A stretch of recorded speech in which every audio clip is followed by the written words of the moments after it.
Dr. Bukose. Thank you, Honorable Speaker. Honorable Speaker, I want to thank Honorable Janet and the Petitions Committee for having 5th March 2024 requested for rescheduling of the meeting. Honorable Speaker, the committee has since invited the Cabinet Secretary to appear before it on Wednesday, the 17th April 2024. Honorable Speaker, in light of the foregoing, the committee is proceeding with the stakeholder engagement and has scheduled the pending stakeholders to appear before it in the week commencing Thursday, 8th April 2024 in order to conclude on the petition. In conclusion, my committee underscores the important role played by the health practitioners in the country.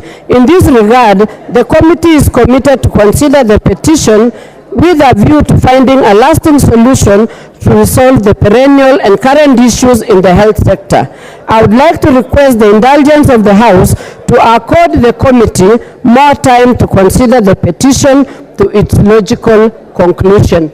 I thank you, Honorable Speaker, and I hereby submit.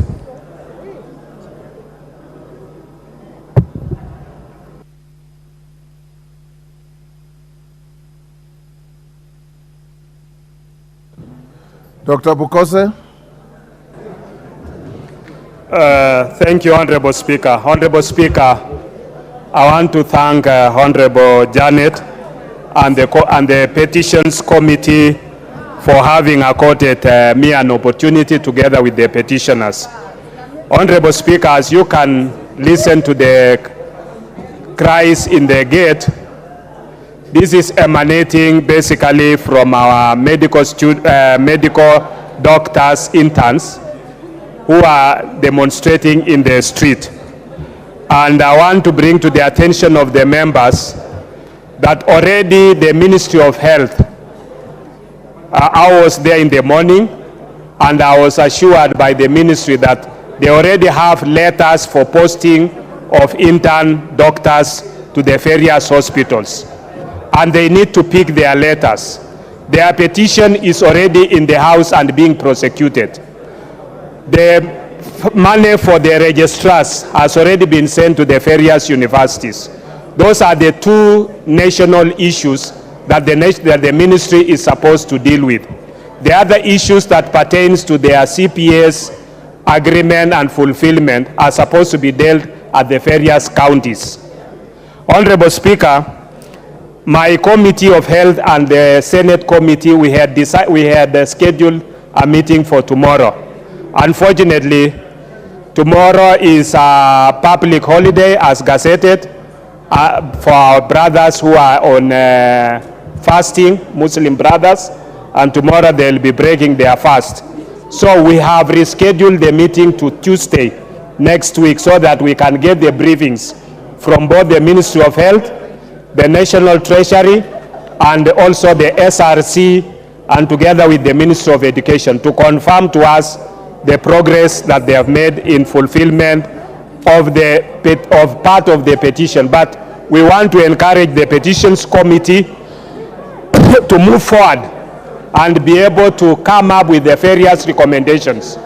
Normally when people picketing come to the gate of Parliament, they want to hand off a petition. So currently there is they've already given their petition to the Petitions Committee, which I prosecuted in this House. So there is now no petition which they have that they are handing over. All the petitions is being prosecuted by the Janet Sitienei-led committee, and we are happy with the progress. So with those few remarks, Honorable Speaker, I say thank you, and I want to urge our doctors to go to the Ministry of Health, collect their posting letters, and report to their various stations. They should. Thank you, Honorable Speaker. Yes, Wandai. Are you on a point of order or you want to make?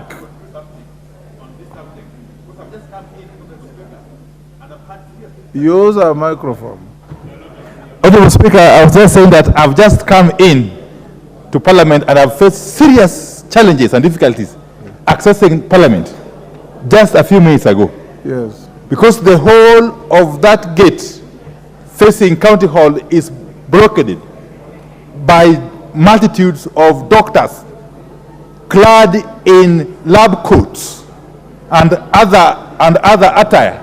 Honorable Speaker, and I've listened to my friend, the chairman of the committee, my very good friend, Honorable Pukosi. We have a problem at hand. First and foremost, I think as Parliament we need to address that issue, that blockade, because it's likely to cause problems. But secondly, this issue of doctors, the manner we are treating it, it is likely not to go away. So I think this House, more than any other institution, has got a cardinal duty to rise to the occasion. Where everything else fails, this House must come in to address the issue head on, regardless of who is on the wrong and who is on the right. Honorable Speaker. Honorable Speaker, we are now almost in the 4th week, and there are no signs of this strike abating. There are no signs at all of this strike abating. So these statements we are receiving here are not adding to anything. So something needs to be done, and that's something I heard the President say, that the government is broke, is unable to pay, and therefore is unable to pay and therefore won't pay. Honorable Speaker, he also advised that Kenyans, including doctors, must now start to live within their means. Fair enough, Honorable Speaker. But even as we say so, what are we doing to ensure that these doctors leave the streets? They have now come to actually blockade Parliament. You don't know what else will happen next. Honorable Speaker, as we speak, I'm hearing that other Kenyans are planning to join them. Honorable Speaker, there's no idle threat. Other Kenyans are actually planning now to join the doctors on the streets. Unless something happens and we can persuade the doctors to leave the streets and go back to the hospitals, Honorable Speaker, these statements will just remain statements. Honorable Speaker, this issue, I was talking to my friend, Honorable Dr. Nikal, who is a veteran medical doctor. Honorable Speaker, I'm even surprised that those who are in charge of the health ministry are unable to differentiate between medical students and intern doctors. Honorable Speaker, I have been advised, I'm a layman when it comes to health issues. I have been advised, and I've got every reason to believe the advice have been given. Honorable Speaker, intern doctors are not just students. These are people who have done 6 years in university, have actually graduated. As you know, doctors don't just graduate with one degree. They graduate with a degree on medicine and also surgery. So it's a twin degree that they get after 6 hard years in campus. These are people who you cannot treat as any other ordinary interns we see in the job market here. So I suppose that unless something is done. There's a point of order on I. Yes, Bukosa. Thank you, Honorable Speaker. Honorable Speaker, when we talk about medical officer intern, it is true that you've been in the university for 6 years. But architects have also been in university for 5 years, 6 years, engineers 5 years, and all of them after graduation, all of them graduate, then they can become interns, even engineers. So is the doctors. They have graduated, even lawyers graduate and they become interns. So internship is part of the training. Yeah, it is part of the training. And when you graduate as a doctor now, that you are going as an intern, you are under supervision by a senior doctor. After your 1 year of training under the doctor, if you don't qualify, because there is another qualification, I have to sign you that you are now fit to treat any other person.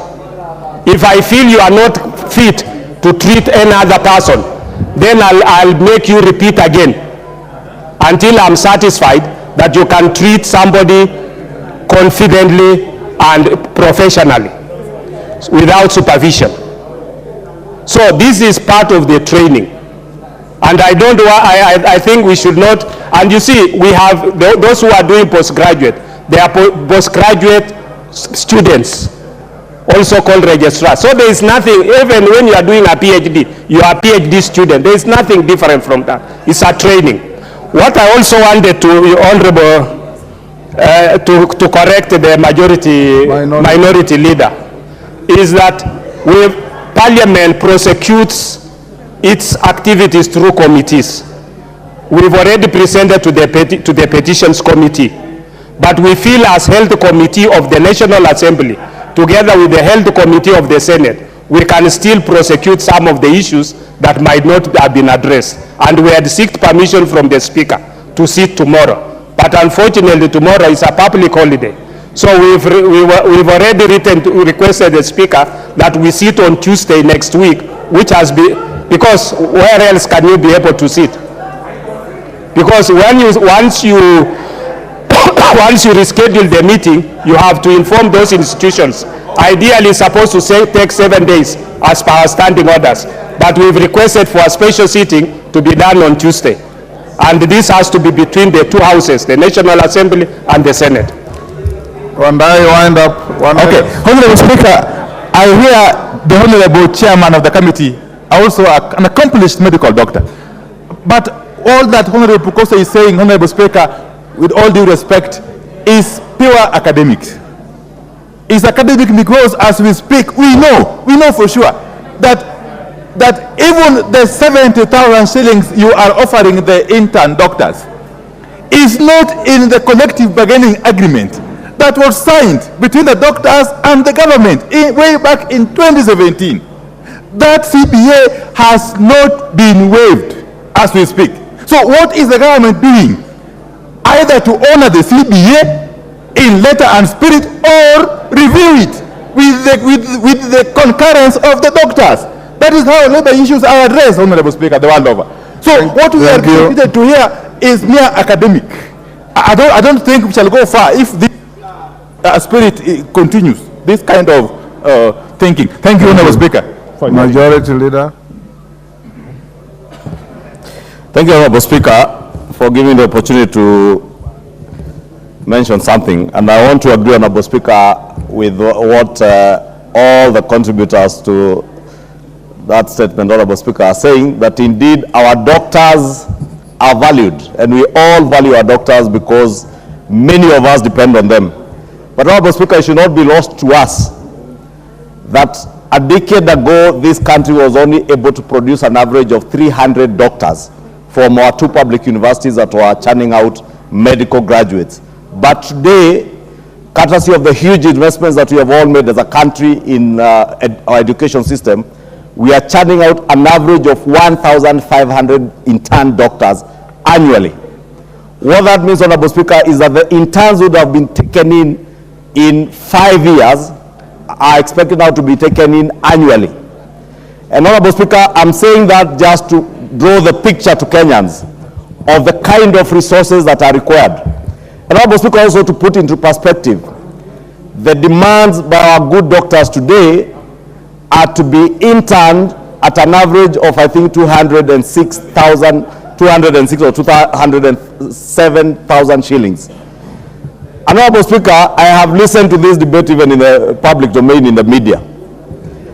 And what our doctors are being told, yes, it is possible to pay 206,000 shillings to intern doctors, but take up less interns than those who are graduating. And Honorable Speaker, this year alone, a total of 1,210 doctors, intern doctors, are being enlisted at a cost of 2.4 billion shillings within the resource envelope already allocated by this House, Honorable Speaker. So it's foolhardy for us to speak to the gallery to excite doctors at the gates of Parliament. But it's another thing when we come to budgeting, to budget and make sure that you have adequate resources. But those resources do not come from the moon. They come from taxes raised from Kenyans, which, again, the same people who are pontificating about how well we should treat our doctors are the same people who are at the forefront of opposing the finance bill that was supposed to raise taxes to pay these doctors, Honorable Speaker.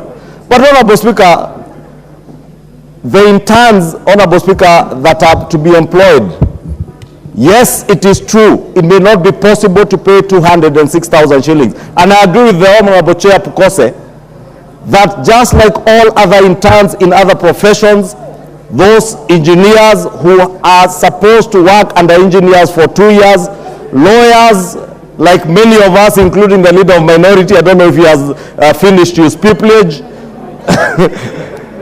When he's under pupilage, he earns a mere 25. I am told in some law firms, lawyers do not even earn anything. Those who are under pupilage, There is no obligation to pay a pupilage student in law. and Honorable Speaker, I will take your word as law because you have run a law firm and an accomplished law firm. Therefore, lawyers, there is actually no obligation, as Honorable Speaker, you say, to pay intern lawyers under pupilage. So doctors, indeed, to earn what they are earning today, are indeed among the most privileged professionals in our country. Honorable Speaker, beyond their pupilage, beyond their internship, Honorable Speaker, and this internship, Honorable Speaker, is mandatory. Order, Majority Leader. Yes, Mwenje. Thank you, Honorable Speaker. Standing order number 1. Is it in order, surely, for the leader of majority to compare a pupil who is not qualified to practice, who does not even appear in court, who is it, to intern doctors who actually prescribe medicine? They actually treat people out there. So is it in order to compare those two professions?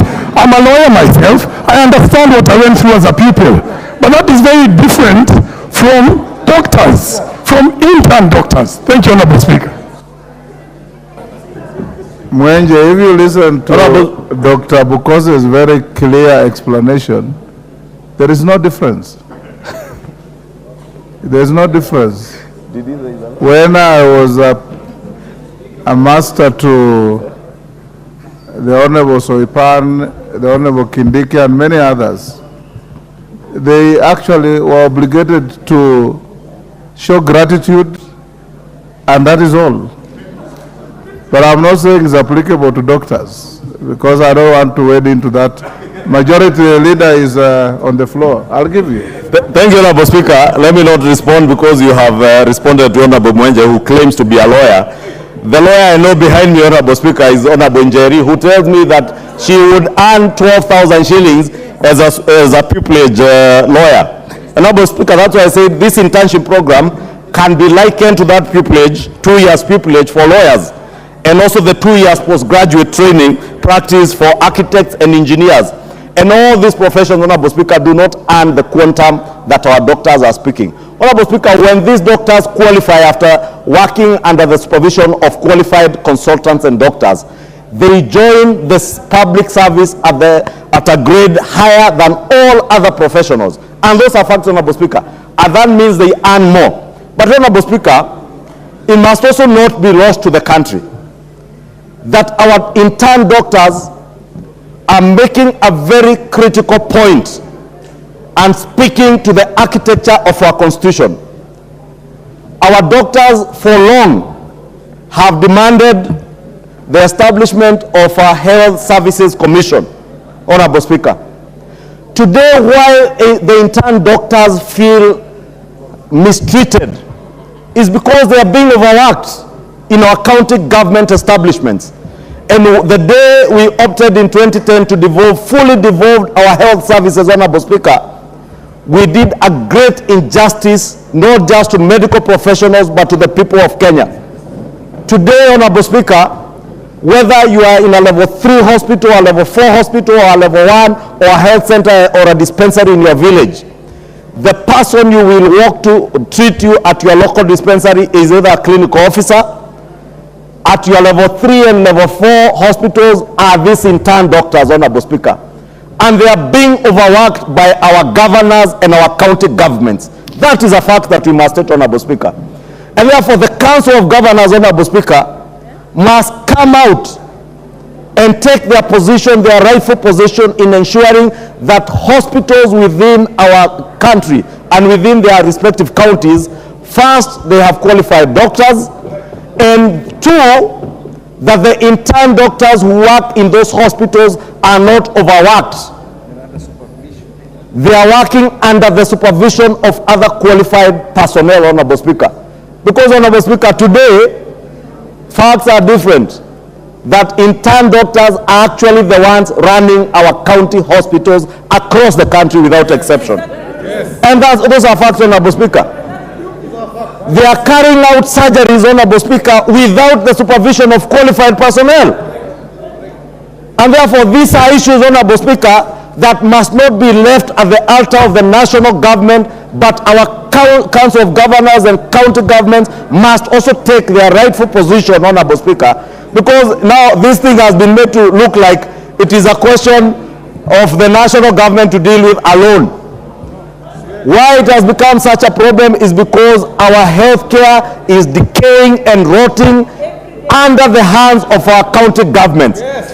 If you read all our audit reports, all the Auditor General's reports, Honorable Speaker, including those from my own county in Kiambu, billions of shillings are being lost and pilfered by governors who have no regard to either the medical professionals or indeed any other professionals working in our county governments. But, Honorable Speaker, because healthcare is a matter so dear to all of us, Honorable Speaker, I would beg and I would call on the striking doctors, whether it's medical interns, whether it is the clinical officers, whether it is the lab technicians, give dialogue a chance. And I say this because, Honorable Speaker, having co-chaired the National Dialogue Committee, I am now an experienced chair in matters dialogue, and I can tell them dialogue does work, but dialogue will not work from the streets. Dialogue will work from your boardrooms at the Ministry of Health, not at the gates of Parliament. Stop blocking parliamentarians from coming to speak on your behalf. We are here to speak on your behalf. They shouldn't block the Honorable Njeri or Honorable Marianne Keitany from accessing the gates of Parliament. Or indeed the leader of minority who was coming, or he joined them to address them. Honorable Speaker, we should...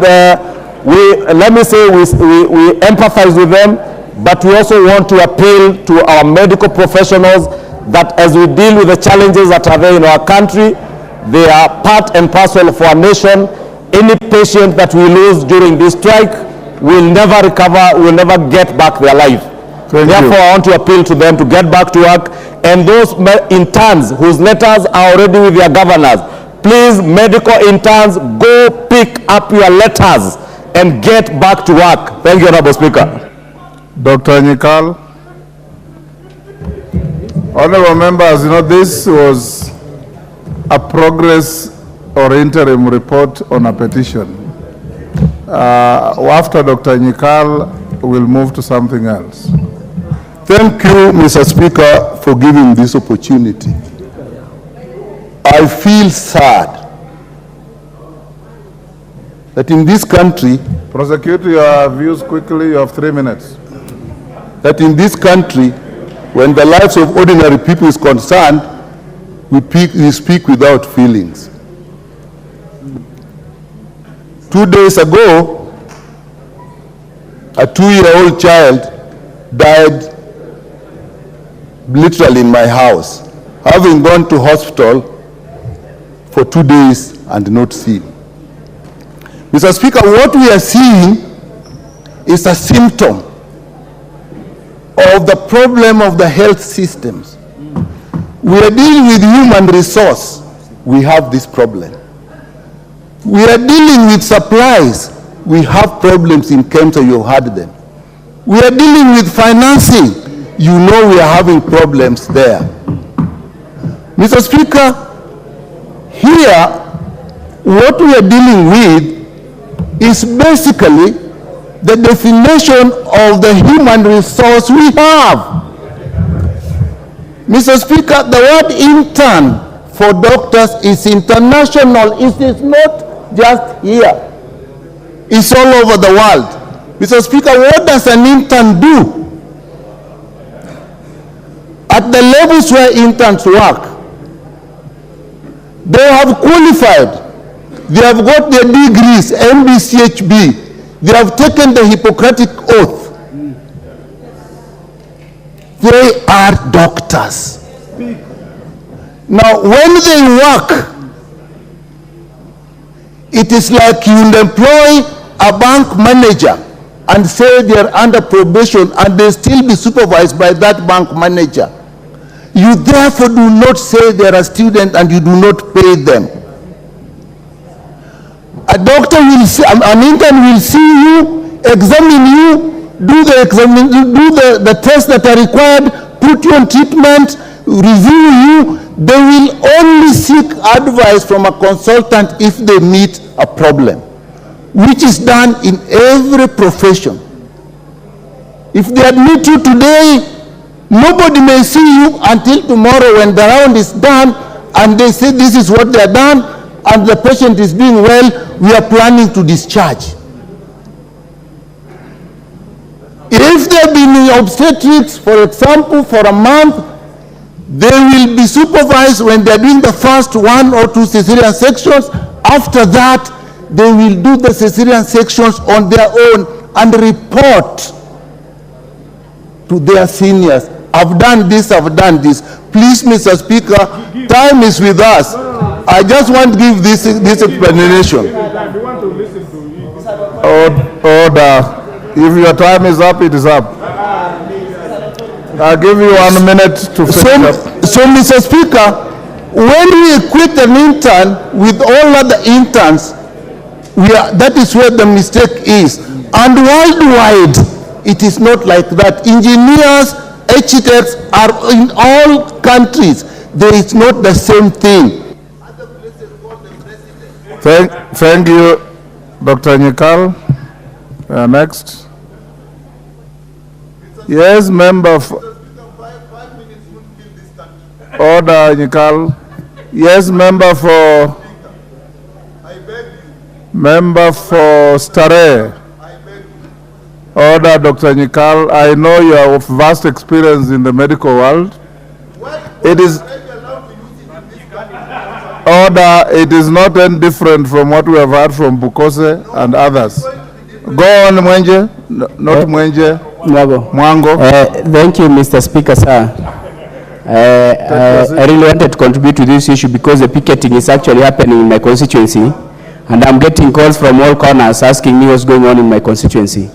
And it is such a shame that we've come to this point that doctors can actually picket, given that the doctor's career is one of the most superior careers or most lucrative for us, mostly the youth. And the issue of interns, the issue of doctors, I happen to have a sit down with the officials of the association. And it is clear some members in this house do not understand the issues that the doctors are talking about. Because they have clear-cut issues, some which come from 2017 when they were promised some salary increment, and up to date that has not been effected. The issue of revising the salaries of the interns under the CBA system, where they are being forced to adopt the SRC system, which cut down their salaries from 2006,000 Kenyan shilling, 271,000 shillings. Honorable Mwango, what you are saying is what is being prosecuted before the committee. And if you had listened to Honorable CTNA, you probably would have... I really wanted to bring the issues to the fore because I don't think the doctors are even in the mood to picket. It's only that they have not been listened to. And also there's the other issue that the majority leader has brought up out so well, saying that there are more than 2,200 intern doctors who have graduated and are going to be adopted. As from the records, as from 2018, there are 7,893 doctors in this country. As of now, we have 9,000 and some 600 something. It's only 1,800 doctors who have been adopted and like employed from interns to be doctors. So there are so many doctors who are overqualified who are working as interns in this country. And I agree with him that our interns are being overworked in the county hospitals, and it is only right that they be remunerated the right way. Paying a doctor 70,000 shillings is not even fair, and these are people who are charged to take care of the health care of our people. And we are saying the other time they picketed, they were confronted by the police, and even some of them were tear gassed. And we are saying any police officer who is going to tear gas these doctors, When he falls sick, he too should not be treated in these hospitals by these same doctors. Thank you. Last on this, Ruku. 2 minutes or 3 minutes like everybody else. Thank you, Mr. Speaker. Mr. Speaker, the county governments have very serious functions as far as health sector is concerned. One of the functions, Mr. Speaker, is budgeting, financial management, also when it comes to medical supplies, as well as provision of emergency medicine. Mr. Speaker, all the dispensaries, level 4 hospitals, and level 5 hospitals across the nation are under the management of the county government. But almost 80% or more than 80% of the county government in the Republic of Kenya, they have failed Kenyans in a serious manner as far as management of health sector in our country is concerned. Mr. Speaker, this House must call upon all county government that they have to take this matter of health in the most serious manner. Failure to which we need to institute a constitutional change where we are going to ensure health sector should not be devolved. Even if it takes a referendum, Mr. Speaker.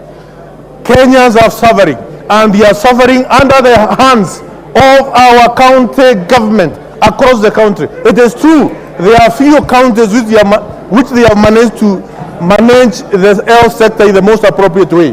We have a few of them, 4 or so counties, but the rest is pathetic. If you go to Kenyatta Hospital, it's level 6 hospital. Kenyatta University Referral Hospital is level 6 hospital. We are now seeing some of these challenges, meaning that the national government is able to take care of the health sector, is able to take care of level 6 hospitals in the most appropriate way. But we have seen many problems in our level 5 hospitals, level 4 hospitals, and dispensaries. It is upon the county government to ensure they take their responsibility seriously, a responsibility which they have been mandated by the Constitution of the Republic of Kenya. Mr. Speaker, I thank you. Thank you. All the honorable members, members on their feet, take your seats. Members on their, take your seats. BK, take your seat.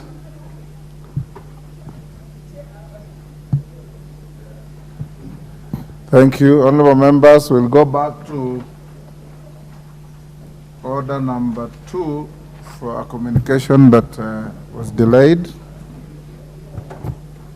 Honorable members, I wish to welcome you back to the House after the short recess, which coincided with the observance of the Easter period for Christians and Ramadan for the Muslims. It is my hope that you are well renewed in your spirits and rejuvenated in your minds to resume transaction of the business of the House for the remainder of the first part of this session. During this period, honorable members, this House is expected to consider various priority businesses, including assessing the suitability of persons nominated for appointment to the positions of ambassadors and high commissioners, ratification of the Kenya-European Union Economic Partnership Agreement, EPAS, consideration of priority bills, as well as the budget-related matters. Instructively, honorable members, it is projected that the National Treasury will submit the budget estimates for the national government for the financial year 2024-25 on or before 30th April 2024.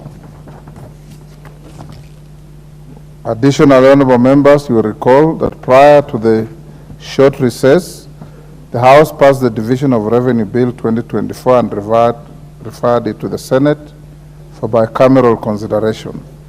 It is therefore expected that the Senate will send the bill back together with the annual count allocation of revenue bill for financial year 2024-25 during this part of the session. From the foregoing, it is evident that the House has a full in-tray.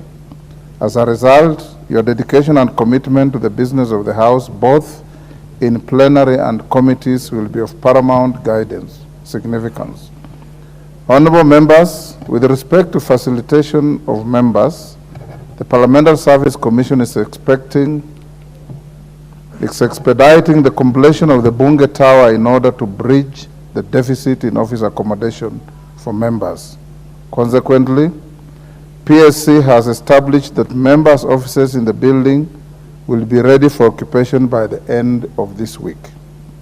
Honorable members, you may recall, on 1st November 2022, I directed the clerk to allocate part of the building earmarked for the National Assembly in readiness for occupation at the appropriate time. Further, I prescribed the criteria for allocation, consequent to which the clerk allocated the offices, committee rooms, and auxiliary facilities in the tower. Having said that, honorable members, I also wish to inform the House that Kenya will host the 2024 annual meetings of the African Development Bank AFDB Group.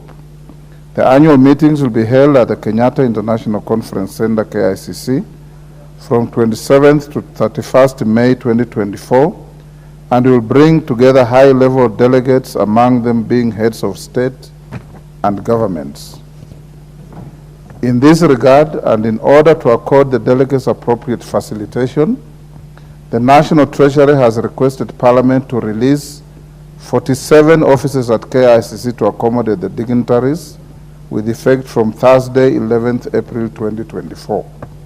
To this end, honorable members, the Parliamentary Service Commission has acceded to the request to temporarily release the offices released by the Commission of the KICC during the African Development Bank annual meetings.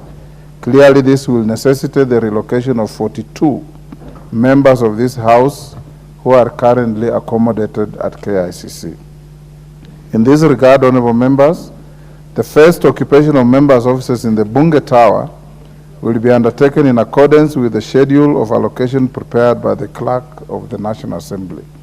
Phase 1 will involve moving members from KICC to the Tower or other alternative accommodation, and this will commence on Thursday, 11th April 2024. For clarity, honorable members, the exercise will proceed as follows. First, all members currently in the Harambee Circle Plaza who are allocated offices in the tower will immediately relocate to their new offices in the Bunge Tower. This is intended to create room to accommodate members relocating from KICC who were unsuccessful in the balloting for offices in the Bunge Tower. And second, members with offices at KICC who are allocated offices in the Bunge Tower are to be relocated to the assigned offices in the Bunge Tower. Phase 2 of the relocation will entail the following. A, relocation of members from Continental House to the Bunge Tower for those who are allocated offices in the new tower. B, relocation of members from leased offices to the Bunge Tower from 1st July 2024 for the case of members who are allocated offices in the tower. And C, allocation of appropriate offices in other buildings within Parliament Square to members moving from Continental House or leased premises who are not allocated offices in the Bunge Tower. Honorable members, the measures stated above are for the convenience of all members and in preparation for the official opening of the Bunge Tower by the head of state later this month. I therefore urge you to cooperate with the Office of the Clerk in order to ensure seamless execution of this important exercise. Finally, honorable members, may I take this opportunity to wish the Muslim community in Parliament and in the entire nation Eid Mubarak. The House is accordingly guided. Thank you.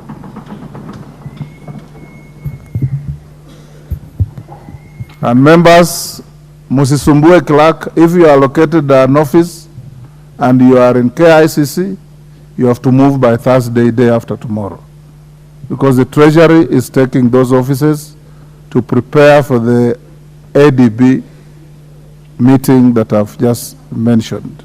Please cooperate with the Office of the Clerk, and in a very short time to come, Bunge Tower will be opened officially, and we hope to move as many of members from both houses to that tower. Thank you.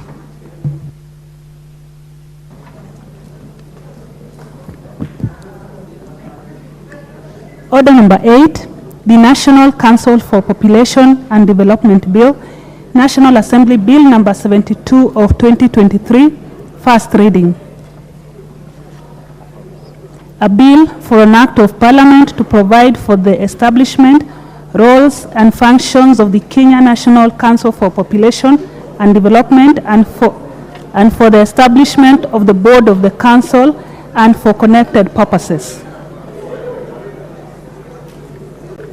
Order number 9, the Public Finance Management Amendment Bill, National Assembly Bill number 2 of 2024, first reading.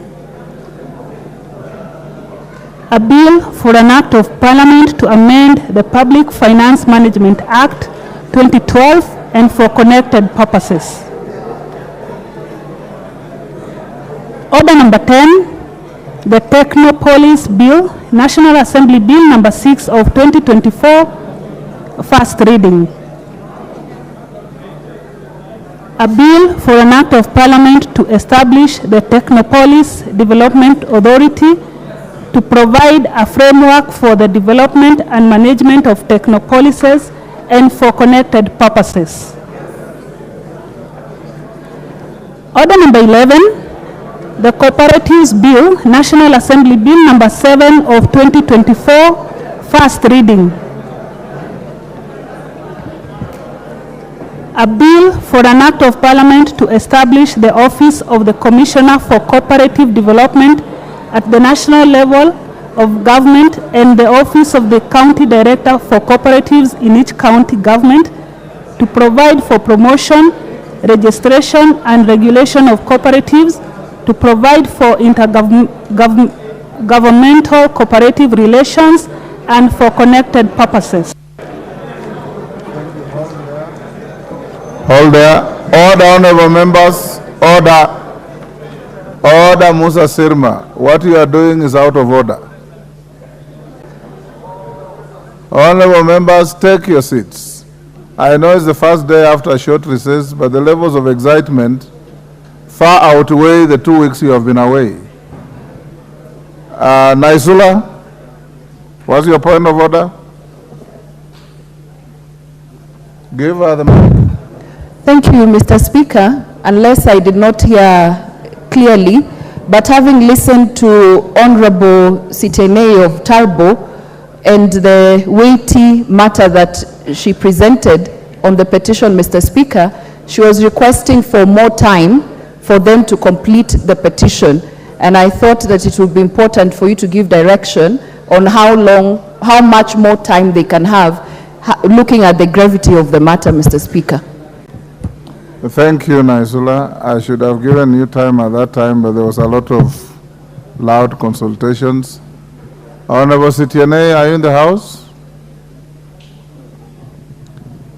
The way I understood it, Naisula, is Dr. Bukosi said I have permitted them actually to meet tomorrow, which has turned out to be a public holiday.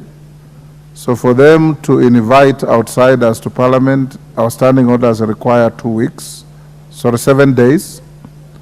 So they have requested that they'll expedite the invitations to meet on Tuesday. As to the Honorable CTNA, I hope that by the close of next week or a week after, we'll mention the matter. They will have concluded what they are doing to bring a report to the House. I know that that committee has a lot of backlog, but I was briefed today that they have improved and increased their speed in processing petitions in a manner that is unprecedented, and they are churning out reports that will be coming to the House.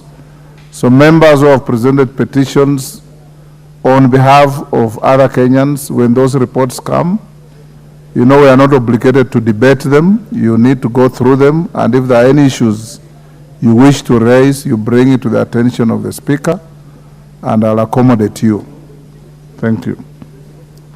Before we call the next order, honorable members, allow me to acknowledge the following in the public gallery. EAPC church pastors from Runyenjes in Embu, and Koiwa Central Secondary School from Konoin in Bomet have been requested by the Honorable Karemba to welcome his constituents from Embu. I give you 2 minutes, Honorable Karemba. Thank you, Honorable Speaker, for the opportunity to welcome the clergy from the East Africa Pentecostal churches in Kenya. And I am very delighted, Honorable Speaker, to have these members of the clergy here, led by one Right Reverend Bishop John Jeru, who was once my Sunday school teacher, but has now become the general overseer of the church. Honorable Speaker, they have come at a time when we are having a doctor's strike, and their entry to Parliament has been obstructed. So it has taken them a little longer to get to this place. But I am sure, Honorable Speaker, that by them getting in here, things will never be the same again. I know them. I know how much they pray, and they're going to pray over this issue, and I am sure soon and very soon we are going to have a solution to the ongoing doctor strike. So, Honorable Speaker, I wish to thank you for the opportunity to welcome them. They have been very important in the service to humanity, and we have partnered with them long enough to offer services to our people, and we meet every so often to ensure that our people are properly taken care of, both spiritually and also politically. So thank you, Honorable Speaker. Thank you, Honorable Karemba. Next order. Order number 12, the National Disaster Risk Management Bill, National Assembly Bill number 24 of 2023, second reading, resumption of debate. Honorable members, is Honorable Andrew Okwome in the House?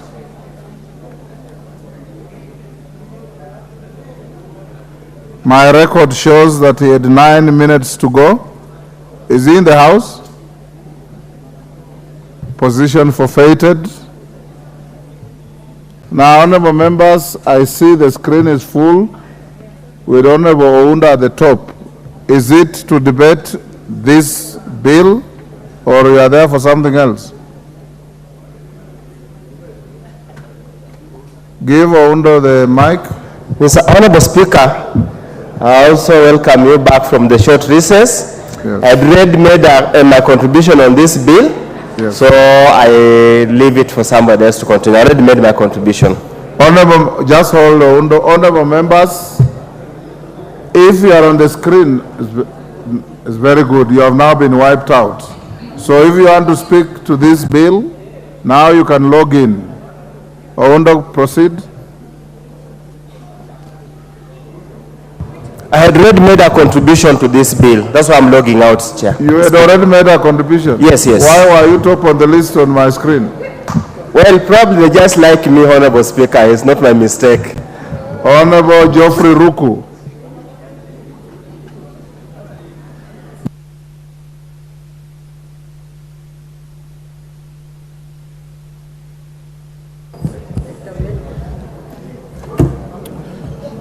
Thank you, Honorable Speaker.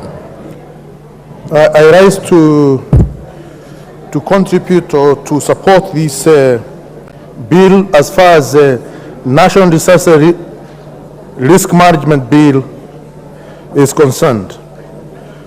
Mr. Speaker, I realize this country has witnessed a number of disasters, and one of the problems which we have always faced when we have a national disaster is mobilization of resources to mitigate deadly outcomes.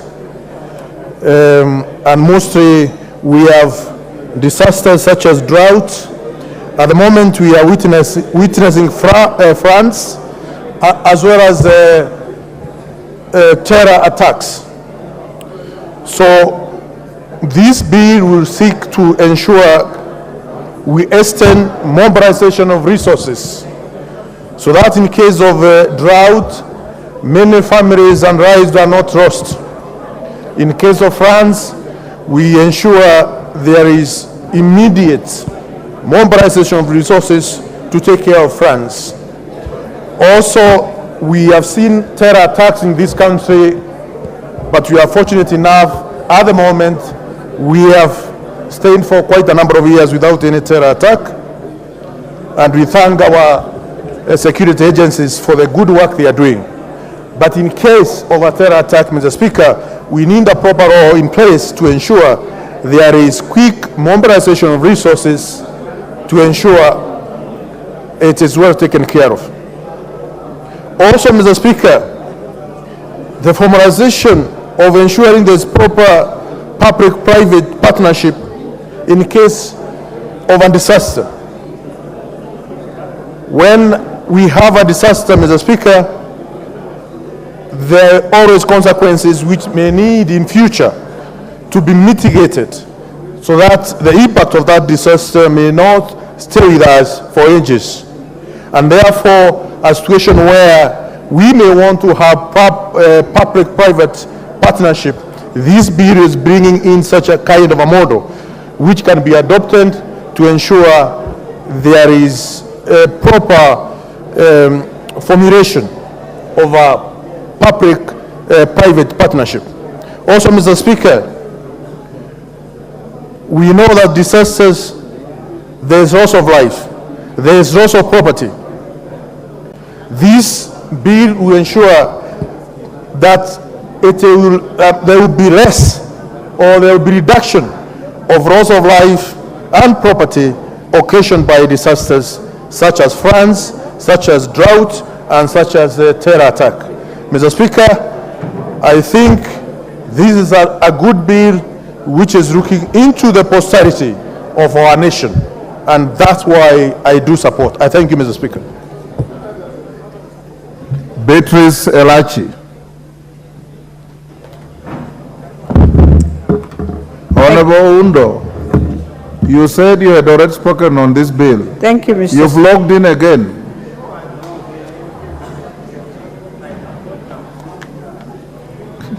Thank you, Mr. Speaker. Mr. Speaker, I also rise to support this bill. And Mr. Speaker, just to speak on the perennial disasters that we normally find ourselves, especially in Nairobi, and one of them being indeed now the floods that we have. And when you look at the memorandum of objects, Mr. Speaker, the bill is establishes the Intergovernmental Council on Disaster Risk Management and the National Risk Management Authority to ensure that there is coordination of disaster risk management issues at the national and county level. But it also says in one of the articles, Mr. Speaker, that the President may, and I'm wondering, may, when there is a disaster, why would the President may? The President should be the word that we need to use. Because when we are talking of disasters, Mr. Speaker, that is the time now where we need the national government to come in. Because when you look at how county governments are structured today, Mr. Speaker, and any disaster that happens, even just the recent one, that we had a flash rain on a Sunday night and the whole thing goes into disaster. Mr. Speaker, you find that the counties will take more than 10 hours to come and even just support a very simple thing that needs to be done.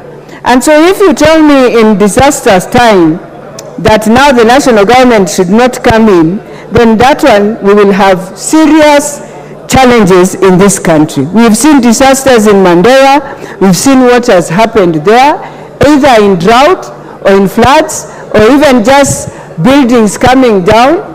So one of the things we should be asking ourselves, as much as the bill looks at the shared functions, and it says this is a shared function between the national and county government, I think, Mr. Speaker, we must ensure this is a more function of the national government. What the county can only come and do to support is to ensure they avail not resources of money, but manpower.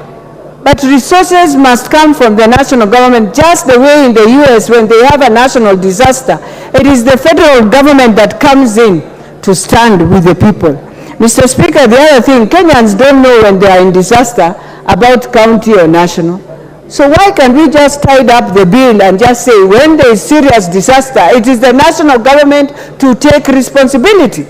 And Mr. Speaker, when you look at part 1 of the bill, which contains the preliminary provisions, but then when you move down, you ask yourself, this council of intergovernmental, is it a council now where you bring us again the national team, which is already there, plus the county, or we get people who are expertise, who understand how to deal with disaster? The other day I looked at Thailand, Mr. Speaker, and they had an earthquake. And everyone in the world was shocked in how they managed that disaster. And the next morning when people were waking up, they had cleared even the bodies. They are now just removing those who are stuck and everything. So even as we speak at this, we must know as a country, we are never ready on any disaster. We are never ready. We now find ourselves in disaster is when we wake up and realize disaster is happening. So for me, the first thing, and we must do the simple things that create now disaster. Like now, we know why we have floods in Nairobi. It's because the drainages are blocked. And so who are those responsible in ensuring, first of all, we have drainage, second, they are unblocked? The county has to just look at it, Mr. Speaker. So, Mr. Speaker, this is a bill that comes in at the right time, yes, but it's a bill we need to really ask ourselves, because I can see many of the functions sought to go back to the counties, and yet we are saying the counties do not have capacity for now. So, Mr. Speaker, even as we support this bill, there is need for us to tidy up a lot of the things that have been put. And one of the things we are saying, for example, the office of a member of a county committee shall become, that was when they are becoming vacant. But this county committee that we are putting, Mr. Speaker, if now we already have, how do we ensure, first of all, they are empowered? And so we must ask ourselves where the national government is, because I can see the county committee, and when you hear what the national government is coming to do, then you realize this is a function you have ensured, skewed it more to the counties, yet we know very well they don't have money to deal with these disasters. The thing that counties deal with mostly, Mr. Speaker, in their disaster is when they are looking for unga to buy for the people who are hungry, sometimes mabati. But these tough things that come, and God forbid, the way we are doing all these things in Nairobi, the housing and all that, if anything happens, and with this rain, the way it is raining every day, Mr. Speaker, we have to be very serious when we are saying we want this function to be with the county. So for me, Mr. Speaker, I propose that when we come to really the committee of the whole, we need to look at how do we tighten up and ensure the national government takes control of more of these disasters than the county governments. With those few remarks, Mr. Speaker, I beg to support. Thank you, Member for Dagoretti.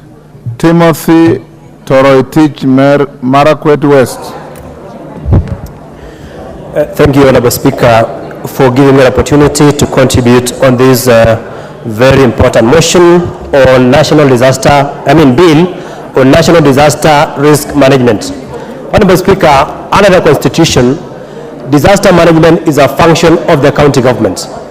But Honorable Speaker, if you read the fourth schedule, it suggests that this function is a shared function. And Honorable Speaker, it is prudent that we set up a proper legal and institutional framework to manage disaster in this country.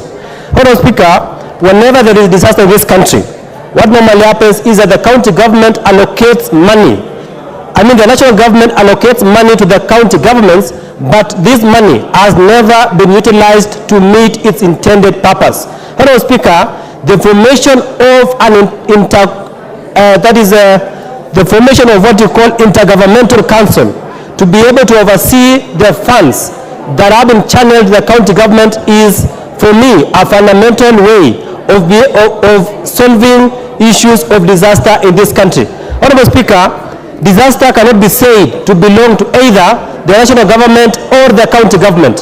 When a disaster strikes, the people who are affected do not belong to the national government, do not belong to the county government. Honorable Speaker, these are the residents of this country.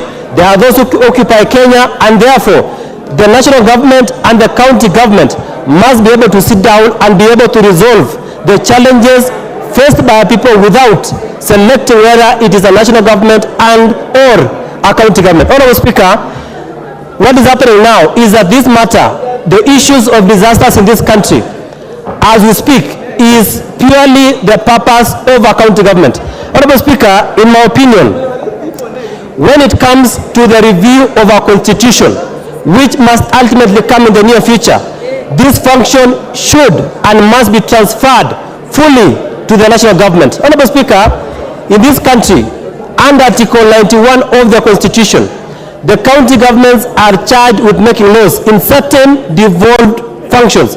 Honorable Speaker, there is a problem because of what you call cross-border legislations. Honorable Speaker, since this matter is devolved, you find that already 47 county governments have made various legislations which sometimes are conflicting. Honorable Speaker, we must have a cross-border legislation. Honorable Speaker, the only way which you can have a cross-county legislation is establishing a national legal framework, which we are doing today, so that we provide a uniform legislation that guides the 47 county governments. Honorable Speaker, we have a challenge in this country in terms of conflict of legislations that are being channeled by county assemblies for the reason that certain functions are devolved. So, Honorable Speaker, we must think as a country that if a function is shared between the national government and between the national government and the county government, then there must be a uniform set of law that provides very clearly that this function is shared, and for that reason we do not have what you call conflict of legislations which may bring issues. Honorable Speaker, we have challenges. For example, I had a chance to work in the county government, in the county assembly of Elgeyo Marakwet. Honorable Speaker, I am one of the drafters of the Elgeyo Marakwet County Assembly legislation on disaster management. But, Honorable Speaker, as I was drafting that legislation, I realized that there was a problem because where I was as the legal counsel acting for the county assembly of Elgeyo Marakwet at that time, I realized that my neighboring county, which is Uasin Gishu County Government, had also had a similar legislation on the issue of disaster. Honorable Speaker, for example, if at that period of time this other county do not have enough facilities, then it means the neighboring county must be able to assist another county in terms of facilities. Honorable Speaker, if we do not have a uniform legislation, if we do not have an authority which governs both the national government and the county government, if we don't have a council which is intergovernmental, then you may realize that another county may suffer at the expense of another county. So, Honorable Speaker, I rise, I support this legislation and pray that this authority that has been established will serve its intended purpose as was envisaged, as was provided for in the Constitution. Finally, Honorable Speaker, I have read the functions of this particular intergovernmental council which has been provided under clause 6 of the bill.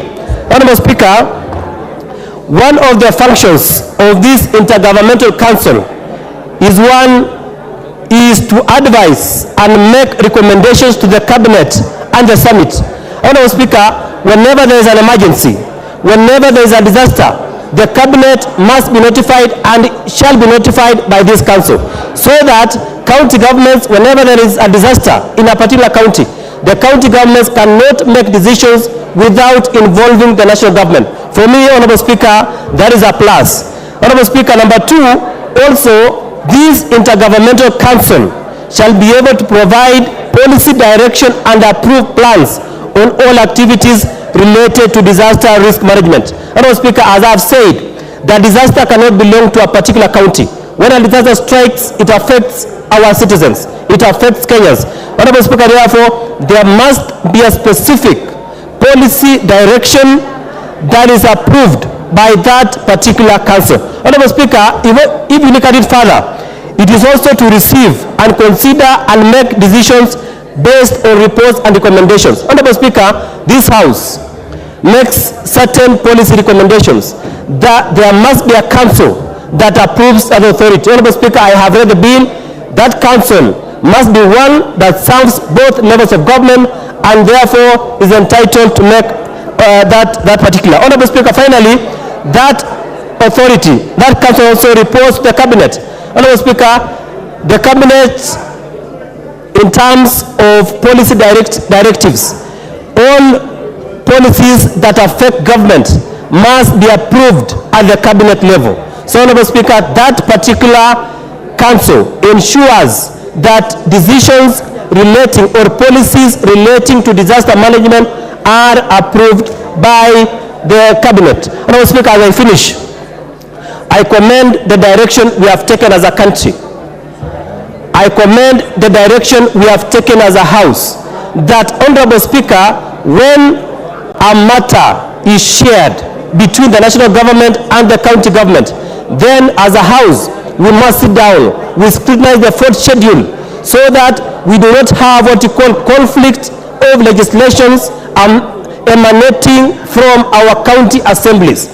We must have a uniform set of laws that governs the 47 counties in this country to avoid conflict of legislation and conflict of representation in various cadres. Honorable Speaker, I support this bill.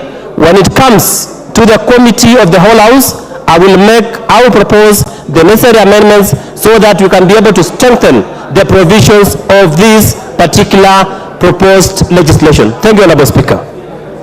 Thank you, Timothy. Honorable members, order.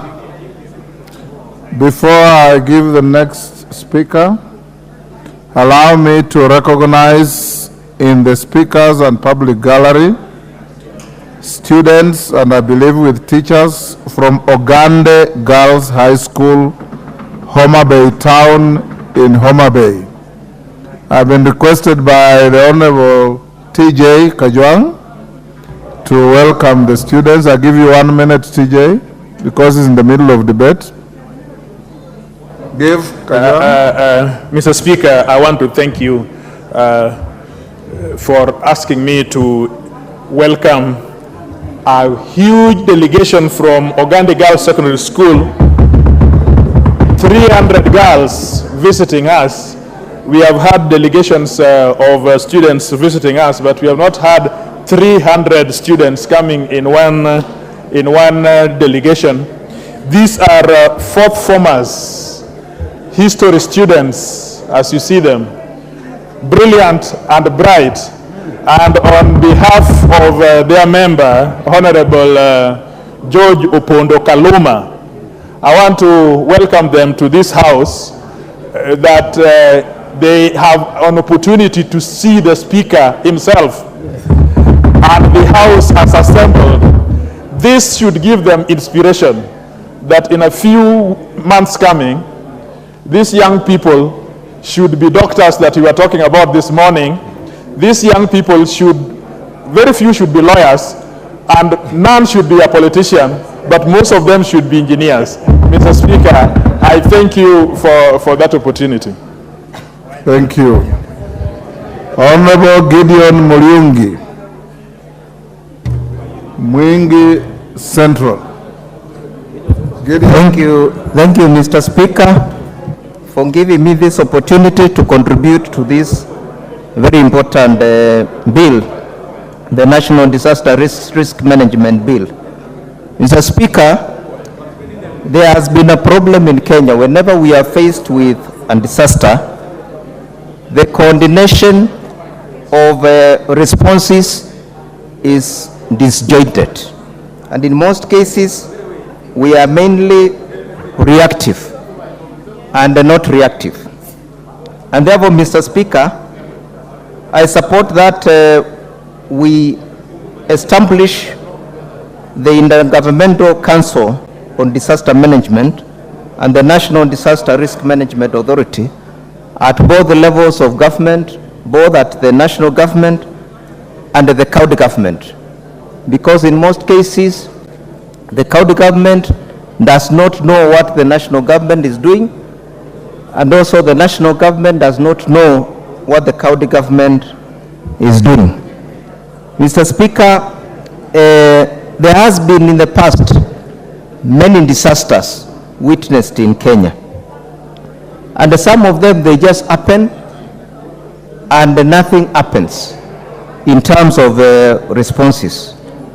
If I give an example, Mr. Speaker, when we were attacked by terrorists at the Westgate Mall, Mr. Speaker, there was a lot of hues and cries all over, and the coordination was not well done. And therefore, if there is a standing authority, a standing committee that is prepared and on a day-to-day basis deals with the disaster and nothing else, in my view, I think the country will be moving in the right direction. Mr. Speaker, as we gather here in this house, the gate of Parliament is closed by mendics because of a problem that has arisen. And Mr. Speaker, I consider this one as a disaster because many Kenyans are dying in hospitals because of lack of doctors. And an authority like this one, which prepares for such kind of cases, will come in handy to deal with cases of disasters, because what is happening in our hospitals now is a disaster.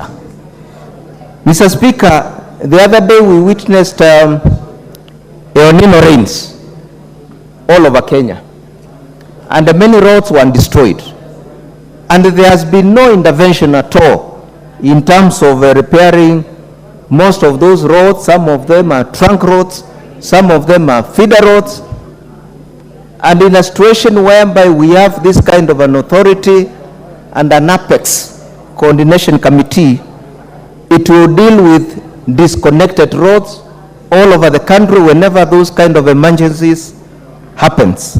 Mr. Speaker, also we are witnessing a lot of increased level of road carnage. And Mr. Speaker, a situation like this one can be addressed by an authority like this one, which deals with the emergencies of road carnage. Mr. Speaker, we have also in the past witnessed increased high cost of living, farming in the northern frontiers and also in the counties in Ukambani, where relief food is being distributed all over the counties. And Mr. Speaker, an authority like this one will prepare itself to deal with such kind of emergencies. And therefore, Mr. Speaker, where I come from, I want to support this on behalf of the people of Mwingi, that we establish this disaster risk management committee and authority so that it can deal with disasters in Kenya. With those few remarks, Mr. Speaker, I support. Thank you very much. Thank you. Robert Basil. Thank you, Mr. Speaker. I rise to support this bill on very many reasons. We need to acknowledge that disasters such as floods, famine, fire, and diseases disrupt functioning of community, more so increase vulnerabilities. Mr. Speaker, one of the key reasons why I support this bill is because disasters strike without any particular warning, and it's important to caution our people from loss of life and properties. Number two, Mr. Speaker, we need to equip our people with the right skills and training, and having a fund to support training and capacity building is very essential and is one of the reasons why I support this particular bill. Number 3, Mr. Speaker, we need to ensure people recover better. We call it building back better. And this can only be facilitated when we have a fund that can be able to support such an initiative. Number 4, Mr. Speaker, a proper response to disaster issues or the destruction caused by disasters is important. And this particular fund will support response to disasters, and that is why, Mr. Speaker, I add my voice to support the bill. Number 5, Mr. Speaker, we need to understand that although disaster management is a shared responsibility between the county government and the national government, the issues to do with the capacity of county government to manage disaster, more so the fund for disaster response, is questionable.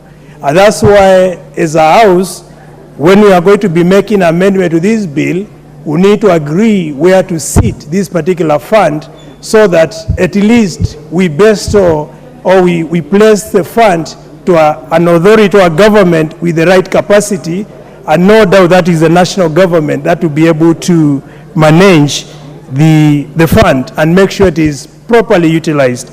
So, Mr. Speaker, now I can see Madam Speaker, I do say that with the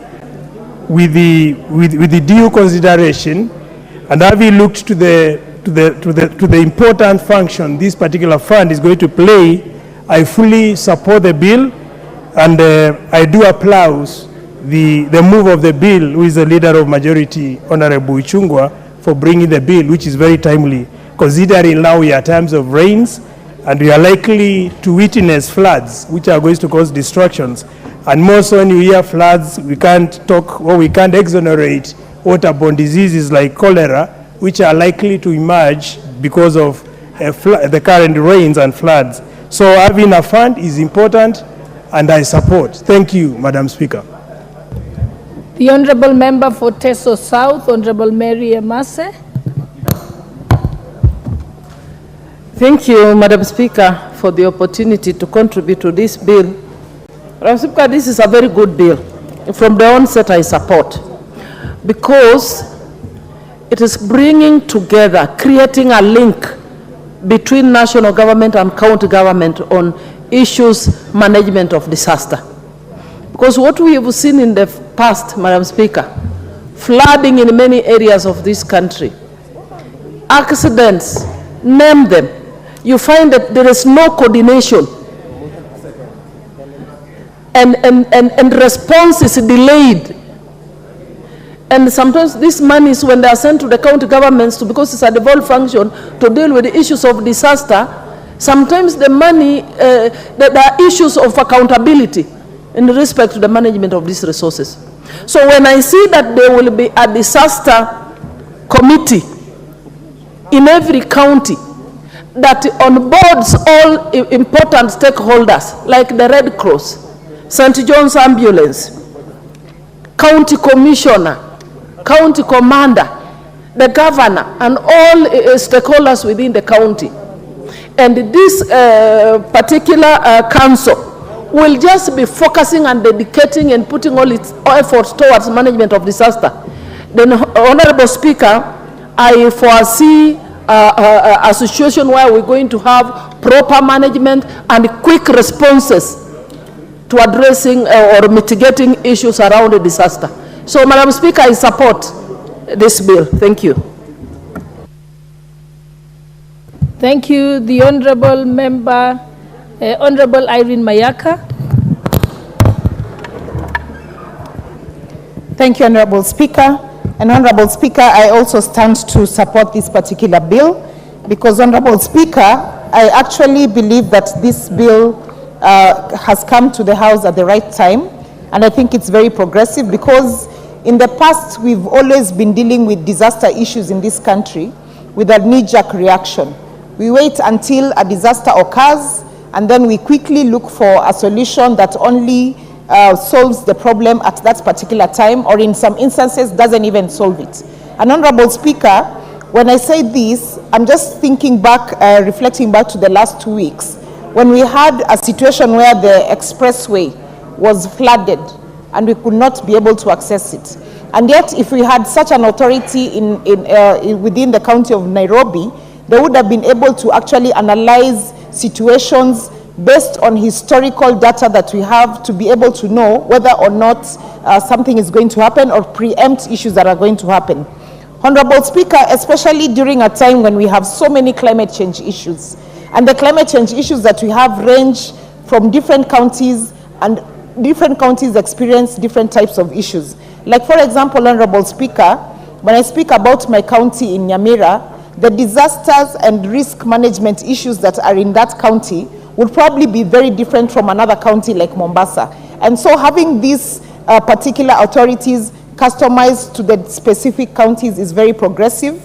And Honorable Speaker, I want to also believe that once this is established, that the people who will be part of these particular authorities will be able to go back into the history of the different types of disasters, the different types of risk associated with the areas that they are they govern, so that they can be able to actually customize them according to their areas. Honorable Speaker, of particular interest for me is part 3 of the bill, where it talks about classification of disaster plans and electronic information system.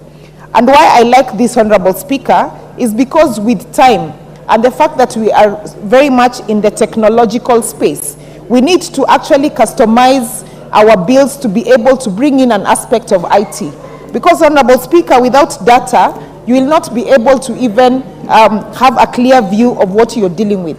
You need data, Honorable Speaker, for you to be able to even make a comprehensive report, and for you to be able to even speak to other people who you want to be able to assist as well. Honorable Speaker, I also like the part that in part 2 of part 3 of the electronic information system, that it also mentions that this data will be accessible to the public. And not only that, but that also they will ensure that Data Protection Act of 2019 is taken into consideration. Because, Honorable Speaker, again, for as much as we want our people to be able to access data, we must also safeguard them. But in having said that, we cannot safeguard ourselves too much to an extent that we are stifling innovation. And Honorable Speaker, I'd just like to throw a spanner in the works in terms of this particular bill, because I've gone through it, but I've not seen any aspect of AI. And what I'm talking about, Honorable Speaker, is, for example, the current issue we have with our fertilizer. If we had a drone-based system in this country that would have been able to quickly analyze the fertilizer that you're receiving, analyze the soils, figure out what the pH of the soils is, and be able to determine note to note in terms of what you want to actually put in different soils, then we'd not be having this kind of problems. And so I just want to urge all of us, when you are coming up with these very progressive bills like this particular one, we should also always include an aspect of AI, because artificial information, Honorable Speaker, is very important. We cannot ignore it anymore in this country, and it also just helps us to make our work easy. And so I just want to encourage the person who sponsored this bill, at the time of amendments, when the amendments come, and we bring in amendments that are relating to IT and information system, that they do allow us to bring in some of these progressive ideas. Honorable Speaker, with those very short remarks, I do support. The Honorable Member for Kwanza, Honorable Ferdinand Wanyonyi. Thank you, Madam Speaker. Madam Speaker, I rise to support this bill. I think it's very important that we establish units or departments in both that can be able to correspond with whatever happens in the county. Currently, Madam Speaker, you see, and from the experience, at times you find something has happened in the county, and you find there's no spark up, either from the government or from the the county government. So if we have set up a coordination, a departmental unit that will be able to deal with whatever disaster that we'll be able to have. You never know, one of which is, for example, we have these floods. The floods sometimes affect areas, and then of course you as a member of parliament, you don't know whether it should come to you, and you don't have that kind of money for emergency. When you involve the county government, they equally say they don't have that kind of thing. But if you have that disaster management unit, will be able to assist. We have cases where, for example, a bridge is broken because of the flooding or whatever disaster it is. Madam Speaker, you find yourself in a very awkward situation. As a leader, you don't know who to refer to. Had a case, for example, of flood covering almost there were two wards. I didn't even know what to do, because when I called my counterpart, I called my governor, and he said, but where do I get the money from? I didn't even have that as well. So, Madam Speaker, this is quite appropriate, and I think what we should do is to have this risk management bill passed as soon as possible, so that you can be able to allocate whatever funds are going to be there, and give the guidelines as to how to use that fund. Because of course, if you just put it there, it's so that you have, if there's any emergency, you have got the central government through the member of parliament or women rep involved, plus of course the county government, so that it can be a secondary to the expenditure of such funds. Because risk management, Madam Speaker, risk management bill as I see it here is something very, very important, and I think I request this House to pass it yesterday, not today, not tomorrow, so that can be able to move faster and be able to deal with some of the disasters that actually occur without giving a warning. So I want to take this opportunity to support this, and I hope the House can have this, because we are members who are affected all the time. Even some of the small little things like a bridge or even a road. So you find that they are actually coming to you. And if you have this kind of funds, you can be able to see how much each side can spend. So I support this bill. Thank you. The Honorable Member for Sigor, Honorable Locha Kapong.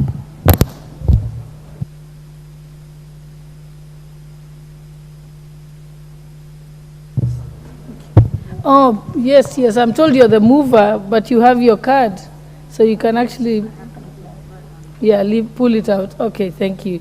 The Honorable Edith Nyanze, member for Kitui West.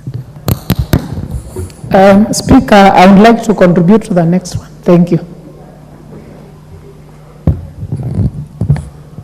The Honorable member for Kisumu, Honorable Shakil Shabir.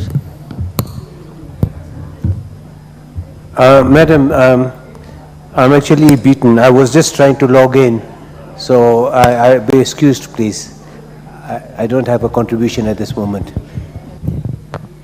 The Honorable member for Vihiga, Honorable Beatrice Adagala. Thank you, Madam Speaker, for giving me this opportunity to also contribute on this bill. On the onset, Madam Speaker, I will support this bill before I even talk, because it has come at the right time, whereby we have several emergencies that take place in the country, and especially our counties. You'll find, like my county, there is a disaster, a school has burnt down, or anything like in the gold mines, they rush to the county woman MP looking for money to sponsor those kind of disasters. And Madam Speaker, in our kitty, as you all know, the women rep have no money to go towards such disasters. Like there was a case in one of the wards whereby the rains caused havoc, so many houses were blown away, and people look at you as the countryman rep to go and give money for those kind of calamities, which we cannot afford to bear, Madam Speaker. So I think if this can be put into consideration, and also the county government plus the national government, we put our efforts together so that when we have a kit for this kind of disaster when it happens. Like right now you are seeing floods all over, houses are being swept, and now we have it very rough as members of parliament, and especially the women reps, because everybody, when houses are swept, everybody tells the people the women rep can do that, and the county governments, the governors keep quiet. So it means that we are not prepared as a county or a country for this kind of disaster. So this bill may cure what is needed, Madam Speaker, and I'm very sure I will support this with all my strength. We want to see something put into place and which can be managed very well, not like that scenario where we were hearing of money being put aside for El Nino. You hear blame games here and there. Measures should be put in place whereby this fund, once it's been set aside, can be handled by a certain committee which can really assist, Madam Speaker. And if this is done, it will really assist us. Schools that get burnt all the time, floods that come all the time, the wind that blow away houses, because I'm very much affected, because when this happened, they always send to the women rep to get in charge, to take care of such incidents, and we don't have funds for that. So, Madam Speaker, I really support this bill, and I support it. Thank you. The Honorable Naomi Wako, member for Marsabit. Thank you. Thank you, Madam Speaker, for allowing me to add my voice to this very important bill. Madam Speaker, anything to manage disaster that comes to us from time to time is something that we should all give support, and establishing Council of Disaster Risk Management is the most important thing that we can do today, because from time to time you see that we land into problems, especially like now when it is raining. It is in some areas, it is already, people are already displaced because of the floods, and especially in the areas that some of us come from, even the wind comes and blows off the schools, the roofs, and then even the houses, and most of the time we land into problems that we are not even prepared for. So if at the county level and at the national level we have national disaster risk management bill, then that can guide and can help. Many are the times that we even lose people because of the disasters in different ways. The fire, you know, sometimes some people can experience fire and they lose their homes, they lose their properties, and they lose even their lives. So the best thing that can help us is to have this bill in place so that we can be able to manage that. I support the bill because of composition of the board members, the qualified people who are to be there, so that in any board, then we have qualified people, we have people who are well experienced, so that they can hold the offices and have the right thing in place. The bill has taken care of different things, vacation of offices. It has also taken care of functions of the board.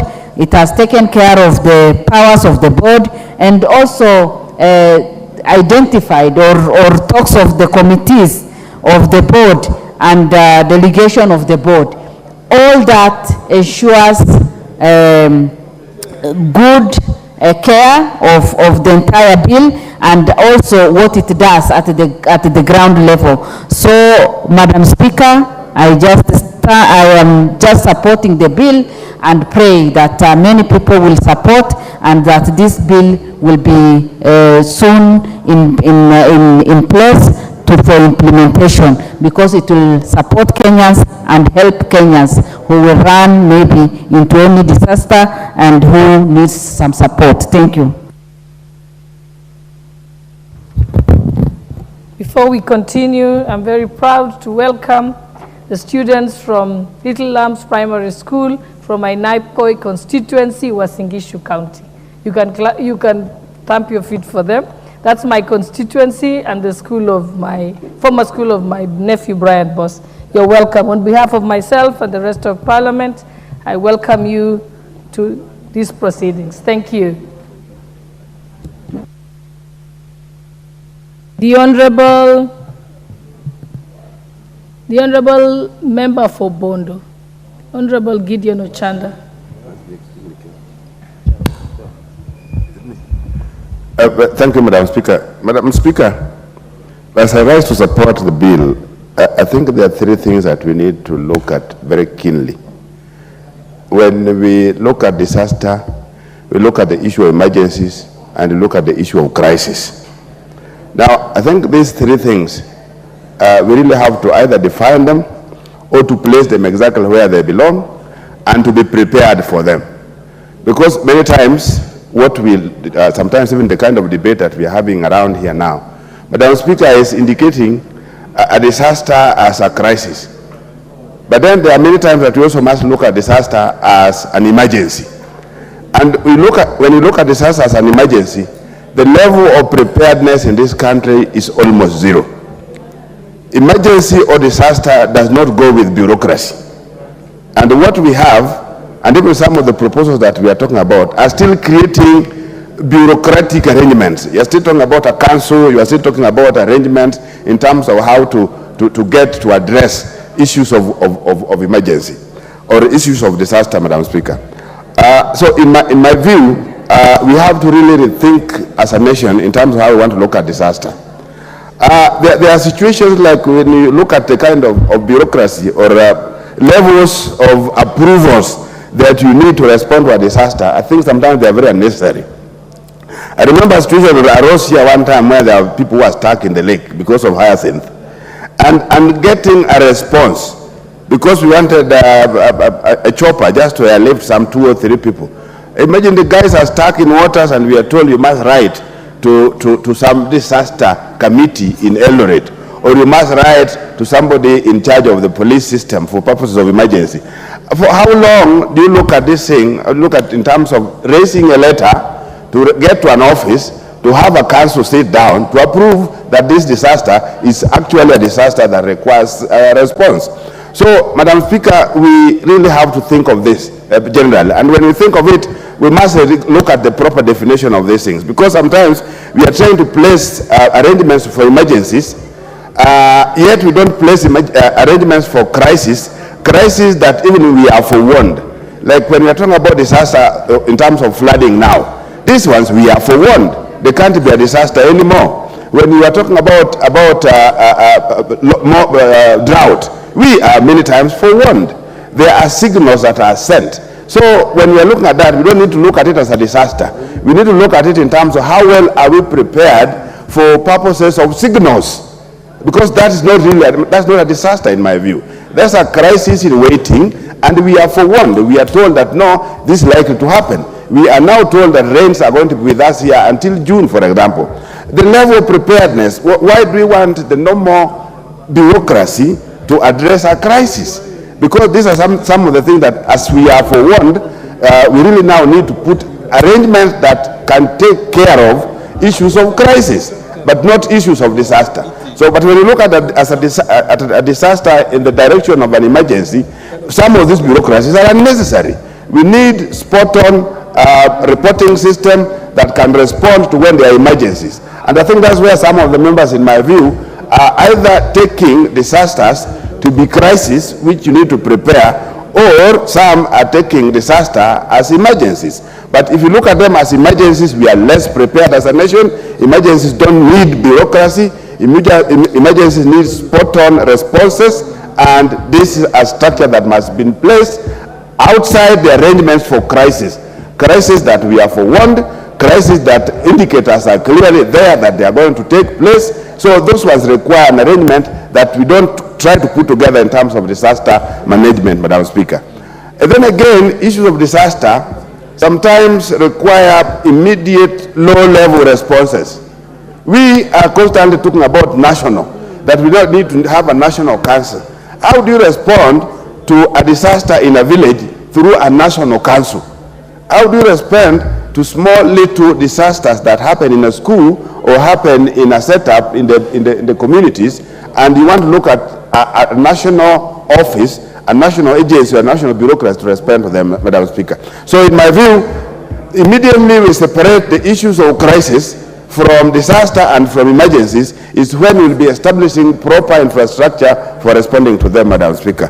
Thank you.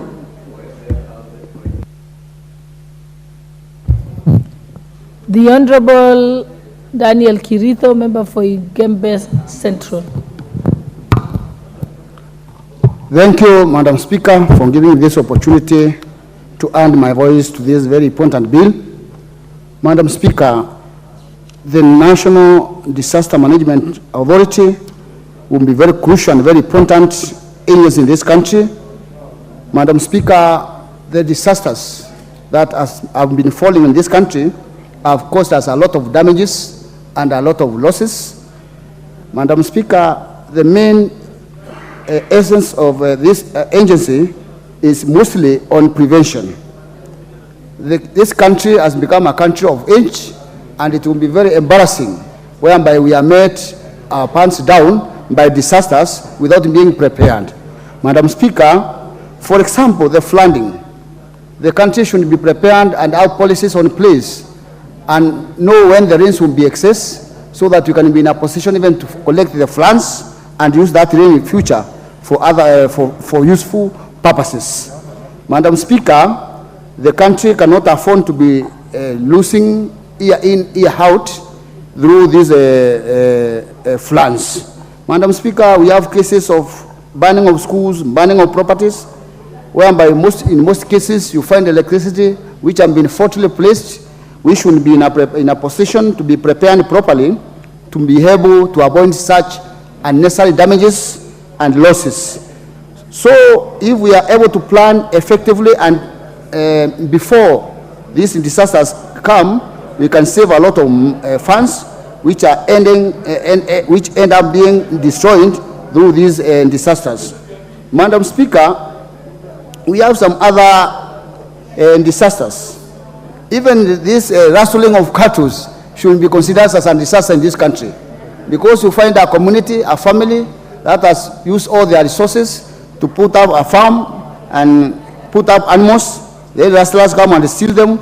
That one also should be considered as a disaster, and the organization should also take care of that to know how to compensate those who will be losing their animals. So in short, Madam Speaker, I'm supporting this bill, and I think we should be prepared earlier enough so that we can be able to counter these disasters beforehand. And it will be very embarrassing for a country like Kenya, which has gone miles in technology advancement, not to be in a position to detect disasters in time before they strike. And most of these disasters are what? For example, the flooding and the burning of some institutions are things that should be early enough detected. The authority from the county level will be very vital, because in some counties you find they don't have even fire extinguishers, even machines to put out fire are not in place. Therefore, this agency management will be having those equipment in place so that you can fight those disasters in time before more destructions are done. We also need the post-disaster rehabilitations. There are communities that have earned all their properties lost in these disasters. We need counseling centers where those who have been affected can be taken through counseling so that they can continue with their lives after the disasters. Because some end up losing everything, they lose their lives. Others end up even hanging themselves after they realize that they have lost everything. So after the post-disaster rehabilitation should be handled properly, whereby you can have counseling centers for the affected members of the community. We also have the openness and the management of the resources, which will be managed by authority, by the team, and it will be very important that whatever is given to run this the disaster management, there will be openness and accountability, and that will go very far in making sure that the real targets and areas that have been affected have thoroughly been taken care of, and the affected are served. Thank you, Madam Speaker, and I support. The Honourable Member for Lunga, Honourable Magale.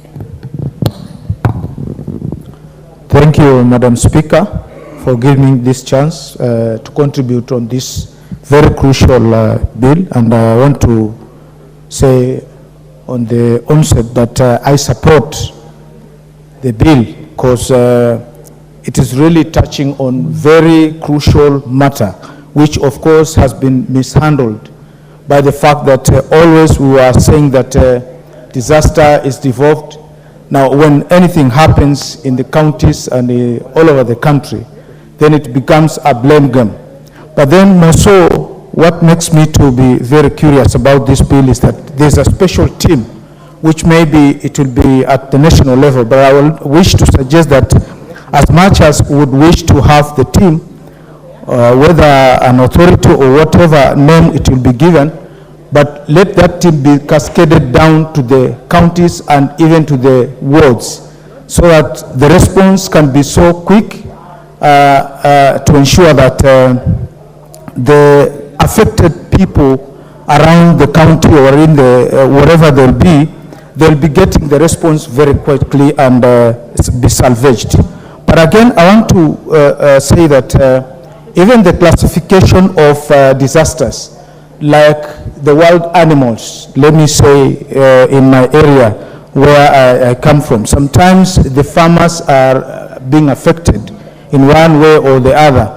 The jumbos or elephants come into their farms, destroy the farm products or the produce, and then in one night, the whole sub-county or the whole village doesn't have or it's affected by the wild animals. Then this should also be classified as also a disaster, but now to emphasize on the issue of the commonly known disasters like floods, many other disasters. I wish to say that when it happens, then the coordination should be actually from the grassroots, as I've earlier said, that the committee which should be formed should emanate from the village level coming up. So the coordination should be in that the member of parliament, the women rep, the MCAs, and any other important leader who is actually affected or in charge of the affected area should be put into consideration, because we don't want a situation where a disaster has taken place, then now it becomes phone calls, and whoever is being called, he doesn't know where to start and how to do it. There should be a very important communication strategy, whereas everybody will be brought on board and be responsible. Because as we speak today, it is either the county commissioner or the governor who is supposed to take responsibility. But I wish to state here that the member of parliament in this case are always being blamed that the roads, the bridges, and all these disasters which take place, the member of parliament and the women rep, so to say, are the ones who are affected first. So as we form the authority or whatever organ which will be formed to address this issue, then I would propose that either a representative of the MP and the member of the women rep be in those committees. And I will submit and to say that I support. Thank you, Madam Speaker. The Honorable Member John Makali, member for Kandui. Thank you, Madam Speaker, for the opportunity to also weigh in on this particular bill. At the outset, Madam Speaker, I will say I actually support the bill wholeheartedly. Schedule 4 of our Constitution actually grants the power to manage and control disasters to our county governments. Equally, Schedule 5 gives the national government also powers to control issues related to disasters. So this bill, Madam Speaker, comes in at a very handy stage to provide a legal framework for the management of disasters, risks, and emergencies. Madam Speaker, in the past we have had floods, we have had droughts, we have had animals dying, we have had many risks in our respective constituencies and counties. But ultimately, we have not had a legal framework that provides for the coordination and management of risks and disasters as and when they occur. So, Madam Speaker, this bill, whose object is basically to provide a legal framework for the coordination of disaster and risk management activities both at the national level and at the county level, is appropriate and is welcome at this particular stage. Of critical concern and importance in this particular bill is the creation of an authority that will be able to coordinate all these activities relating to droughts, disasters that happen and occur in our constituencies, counties, and the country at large.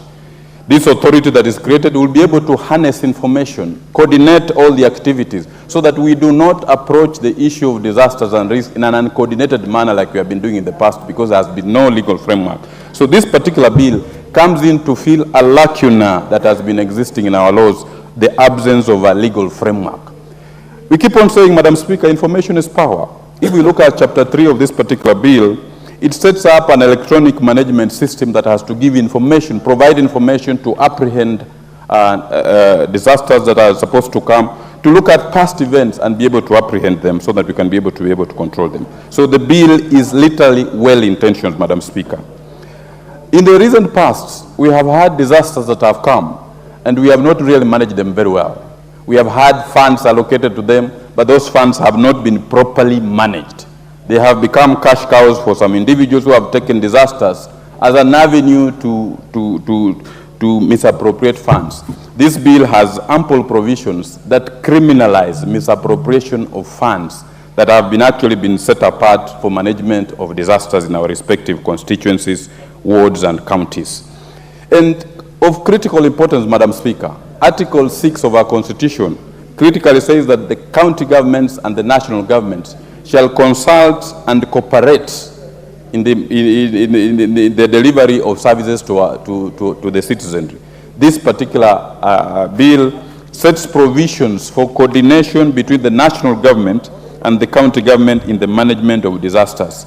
During the Committee of the Whole House, Madam Speaker will be making some proposals to amend several provisions regarding the composition of these county committees, and the national committees will be able to deal with issues relating to disaster and risk, to include other provisions that will make this act more fulfilling in fulfilling its objects. Madam Speaker, I entirely support this bill and urge that we pass it.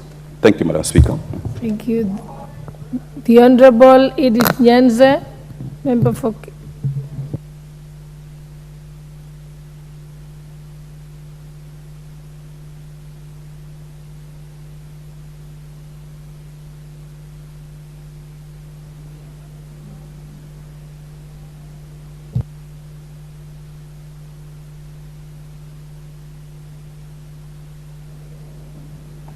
Thank you, Madam Speaker, for giving me this opportunity to hear my views on this bill.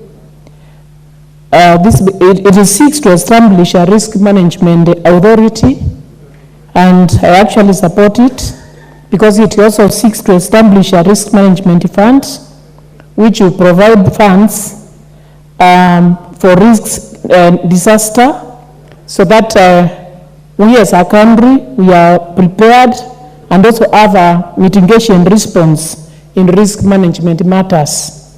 So it's actually a bill which has come at the right time to actually address some of the issues which have affected us as a country and which have caused a lot of death in our country.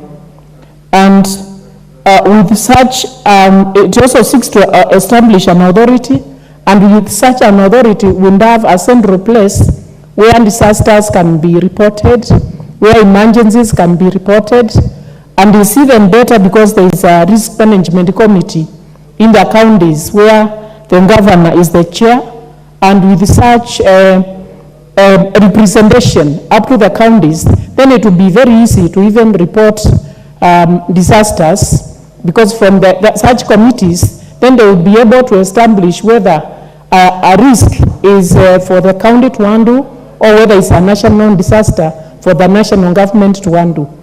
And in the past, the condemnation has been blamed for slow response to crisis. The condemnation has been blamed, but now with the establishment of such an authority and with the presence in the county, then the response will be very fast, and this will save lives. So it has come at the right time. But Madam Speaker, some of the disasters which occur every time, it should reach a time when they are no longer labeled, should not be labeled as disasters. Because if something comes every time, if there is flooding in a river every time, then we should come up with a solution, because you already know the problem. A solution of either building a bridge or coming up with a solution. Something like drought. This is something which we know if some areas will be, especially also areas will be affected. And with this risk management fund, with the funds, then what can be done is that when there is plenty of harvest, food can be stored, and so that when there is drought, such areas would be provided with food. So with such a fund and with such an authority, then some of the risks should, with the time, stop being disasters. With such a fund, something like fire, then we should have a fund where we can buy fire equipment, and also with a preparedness, we will be able to attack immediately and respond immediately so that we save lives. Madam Speaker, I know of a river NCU, I know it's in Honorable Mulyungi's place. It killed so many people sometimes back. And if we could also come up with such rivers which are in disaster, because for it to kill people, so many people, although it's being constructed, if there was this authority, it could have come up with some mitigation issues so that the bridge is constructed. But it is not, the project has been started and it's not over. I also have an accident-prone area in my constituency where after every few days people are killed. The road has a problem. So if there are deaths which are caused in this road between Kombo, Kabati and Katutu, if this authority, we should also look at such things why is this happening every time, and then come up with the mitigation measures, and with the funds, they'll be able to come up with a solution for all these disasters. So with that, Madam Speaker, I support the bill and say that when it becomes an act, then we'll be able to save lives. Thank you, Madam Speaker. The Honorable Majority Leader. Thank you, Honorable Speaker. I rise to support this bill. Honorable Speaker, as was well said by the Honorable Chakapong when he moved this bill on my behalf, and allow me, Honorable Speaker, to take this opportunity to thank him for not just moving this bill on my behalf, but also having led his committee in consideration of this bill. And Honorable Speaker, going through the committee's report, I do agree with a number of their proposals, Honorable Speaker. And it's also important, Honorable Speaker, to know that this is a bill that I did in the last parliament and is among the bills that lapsed, which we sought to revive in this 13th parliament. And the need, Honorable Speaker, emanated from the desire to have a proper legal framework that would coordinate disaster risk management in the country, because we lacked that, Honorable Speaker, and we still lack. Honorable Speaker, I remember the time I came up with this bill was immediately after the Garissa University terrorist attack. And it was sad, Honorable Speaker, that at that time, and I would believe it's still the case today, in the absence of having a coordinated way in which we manage our disasters and management of risks that would contribute to more disasters. At that time, Honorable Speaker, I remember when the terrorists hit Garissa University, and so many students were shot, some killed, some injured, and you can imagine the anguish that parents had. Garissa at the time was around summer times in Kenya, Honorable Speaker, but temperatures soaring to highs of close to 40 degrees Celsius. And I had an engagement, Honorable Speaker, with the medical officer who was serving in the region at that time and coordinating that disaster from Garissa. And as sad as it was, Honorable Speaker, those who unfortunately lost their lives, upon their bodies being taken to the morgue at the Garissa District Hospital, as it were then, the morgue could not handle the number of bodies that were being taken there. And bodies by that evening had started decomposing.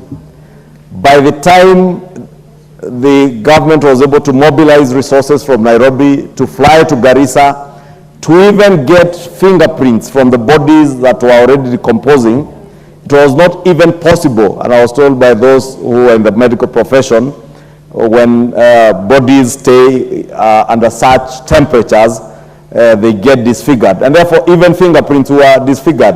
And that's why you realize it took a long time for families who are already notified that they have lost their loved young ones at the university, but they could not be able to identify what body belonged to who.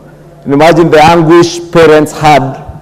Some, I remember, were accommodated at Chiromo University, Chiromo campus of the University of Nairobi, and there were harrowing stories of parents being subjected to walk from Chiromo all the way to Nyayo Stadium every morning, going to wait for buses at the Nyayo Stadium to see if they would be able to identify those who are coming in buses from Garissa, be able to get information as to whether they have lost their loved ones. And eventually, Honorable Speaker, I remember I engaged with one parent who had traveled all the way from West Pokot, sold his 3 goats to get fare to come to Nairobi. And he exhausted the money that he had sold his 3 goats through trying to get accommodation in Nairobi, and had to walk every day when they were eventually hosted by the University of Nairobi in Chiromo. He had to walk every day for almost a week and a half before he finally identified his deceased child from Garissa University. And that motivated me, Honorable Speaker, to ask myself, what is it that we can do to ensure that if such a disaster ever struck again, there is a coordinated way in which we can handle such a disaster or others, Honorable Speaker. And from members' contributions, you can hear the anguish even ourselves as members of parliament have to go through every now and then, with simple disasters like the blowing off of roofs of our primary schools by strong winds, or floods.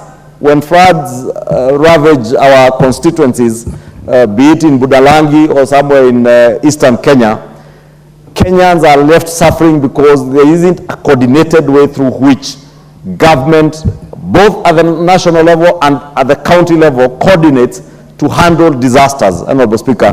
And therefore, we sought to have this bill, Honorable Speaker, to address some of these challenges, to ensure that we not only provide that legal framework for disaster risk management, but also to enhance the effectiveness and a coordinated disaster preparedness, how we prevent disasters, how we respond, mitigation and recovery from disasters, Honorable Speaker, because it is one thing to wait for disasters to happen, Honorable Speaker. We all know that for many years, Budalangi constituency has been ravaged by floods, or when River Nyando and River Nzoia break their banks, people will suffer. And you remember the famous lady of Sirikali's idea during the regime of President Mwai Kibaki. And that lady brought to the fore the suffering of the people of Budalangi from floods. And I remember government at that time moved from those calls to establish dikes and other mitigation measures, but we do not have to wait for Kenyans to cry out. We should be proactive. We should move ahead of time to see how we can not only prevent and mitigate disaster, but also ensure that Kenyans are able to recover quickly post-disasters, Honorable Speaker. And therefore, this bill seeks to address some of those issues and also to reduce disaster risks and vulnerabilities at the national and also at the county levels of government. Honorable Speaker, members are aware that every county government and even the national government has funds that are usually set aside for unforeseen emergencies. And these contingency funds, Honorable Speaker, are never utilized for the right purposes, and you find that a disaster hits a county and the county government of that particular county has no resources. Yet in their budgets, they had budgeted for a contingency fund for such eventualities and emergencies. By the time the disaster hits them, they are ill prepared and are always calling on the national government to come to their rescue. And therefore, we want to have a coordinated process so that we know how do we establish that each of our county governments are budgeting and providing funds for disaster mitigation and disaster management. How do we also ensure, as members of parliament who are in charge of budget making, that the contingency monies that are set aside to deal with disaster management are indeed appropriated for that particular purpose, Honorable Speaker, and also coordinate so that when it is a county level disaster or a disaster that is restricted within a particular county, the county can first utilize their resources before they go out to look for help. Honorable Speaker, also you have measures to know through a disaster management authority, Honorable Speaker, how can we even coordinate the mobilization of resources? Honorable Speaker, look at the COVID pandemic. We had, as a country, we had to set up an ad hoc committee, look for people in the private sector, in the corporate world, a few public officers, to form an ad hoc committee to mobilize resources to even be able to look for gloves and masks that were required to prevent loss of life, Honorable Speaker, and further spread of that disaster of COVID-19. Honorable Speaker, all these things have served to remind us as a country that we are always ill prepared and we are caught flat-footed when disasters strike. And it is high time that we prepare in a way that we'll be able to enhance our own resilience to the impacts of disasters and other risks, and also issues that touch on climate change, Honorable Speaker. We are now in the discussions of climate change and, Honorable Speaker, how we mitigate issues to do with climate change. With the changing climate, Honorable Speaker, floods, hurricanes, Honorable Speaker, will become very common things. Honorable Speaker, if we don't take deliberate measures for reforestation, soil erosion, landslides will be so common, Honorable Speaker, and unless we have a system where there is somebody checking on what we are doing, both at the national level, at the county and local levels, Honorable Speaker, to ensure that even as we deal with climate change mitigation measures, we're also looking at the effects of that, the changes in our climate in matters touching on floods, as I said, soil erosion, washing away all the good soils and the nutrients that our crops need, Honorable Speaker, exposing us to other disasters such as hunger and droughts, Honorable Speaker. Landslides in those areas where they are prone to landslides, like in Murang'a County and other areas where Elgeyo Marakwet, Honorable Speaker, and West Pokot. You remember the disaster that struck us about 2 or 3 years ago. And I remember then, Honorable Speaker, when that disaster struck in West Pokot, even the minister who was in charge of the interior, the minister who was in charge of the small disaster unit that is hosted by the Ministry of Interior. I can't remember the name of that small unit, because there are small unit within the Ministry of Interior that deals with disasters.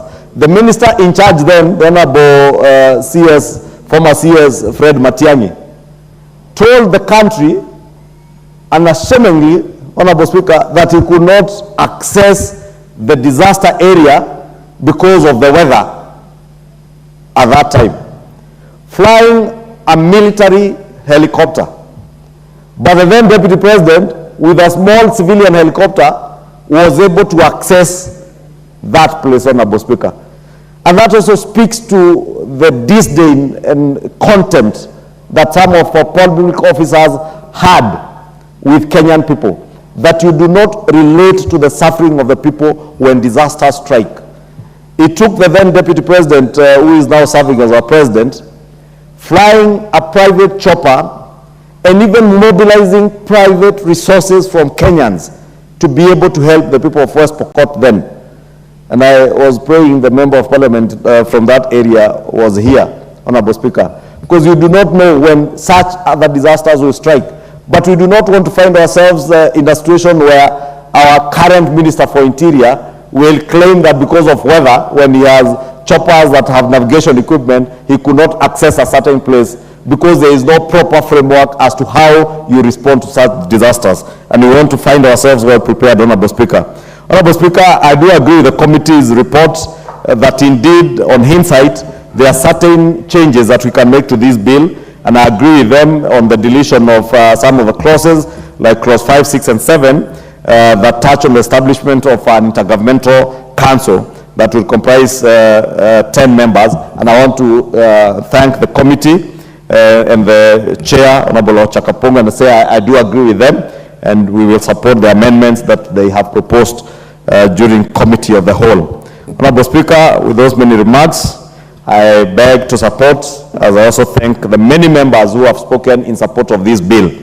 Honorable Speaker, finally, because we are at a time and when the establishment of authorities and semi-autonomous sagas in government is a matter that is at the fore of our national conversations today, courtesy of the huge burden that we have bestowed on the exchequer on account of the management and running of state-owned enterprises.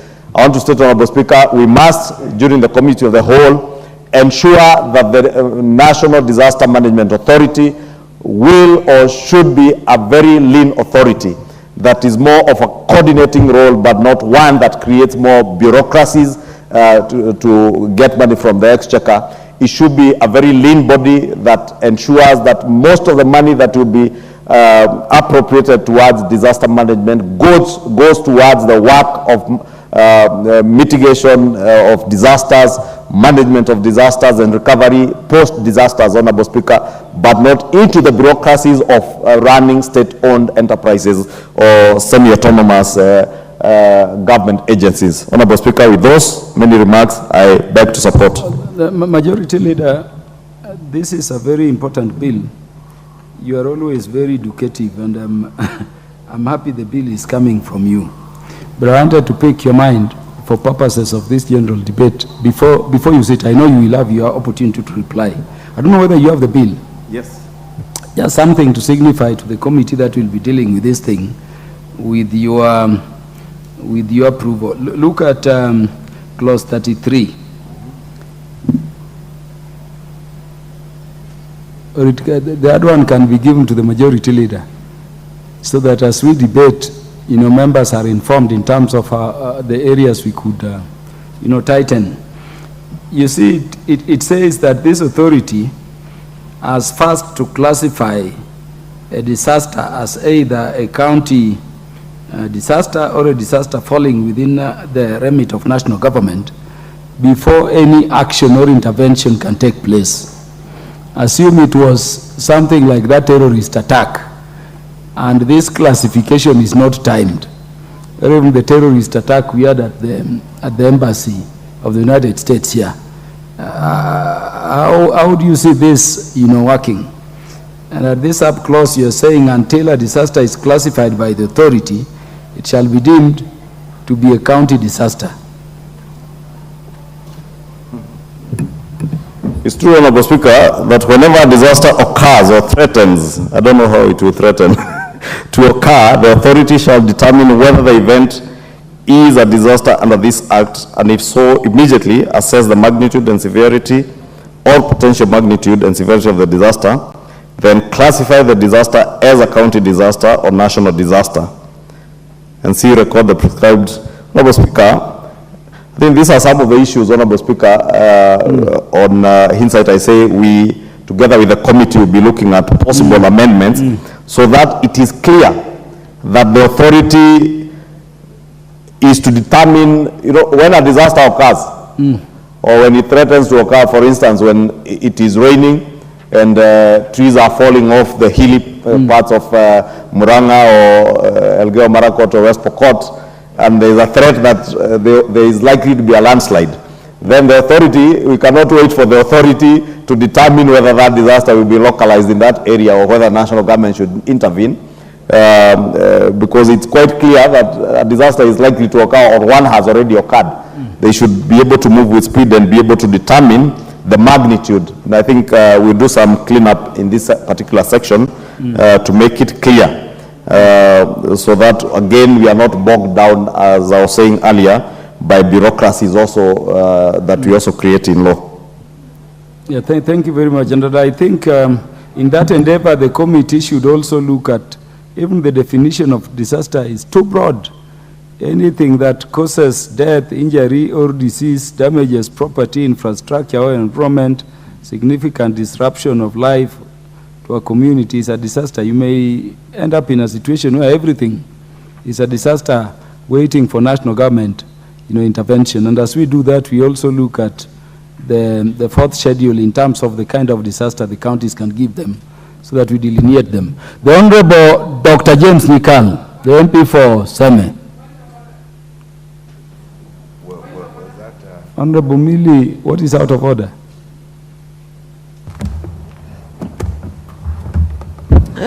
Thank you, Chair, for giving me that opportunity. Chair, I just wanted to inform the Chair, based on actually what you've said, that if you look at the definition of disaster, there is also the word localized, so that when the committee is considering that amendment, they also must remove the issue of the word localized. Okay. And they also need to look at it in tandem with the Victim Protection Act that looks at victimization that have to do with the criminalization in nature, including terrorism. The Honorable Millie Odhiambo, do you want to contribute? Yes, I could. The Speaker has powers under Standing Order number 1 to reverse, so that you go before Honorable Dr. Nikal, because I've been with you long enough in Parliament, Honorable Millie Odhiambo, to know when you want to contribute and when you want to wait. Do you want to contribute? Chair, I don't mind waiting. It's just that I thought because you are raising it at that time. Okay, so I don't mind waiting because he's also my senior. So wait and make those presentations. The Honorable Dr. Nikal, proceed. Thank you, Mr. Speaker, for giving me opportunity. Mr. Speaker, this is a very important bill, and I rise to support it. And Mr. Speaker, the objective of this is to actually get a legal framework for coordination. And Mr. Speaker, emergencies on the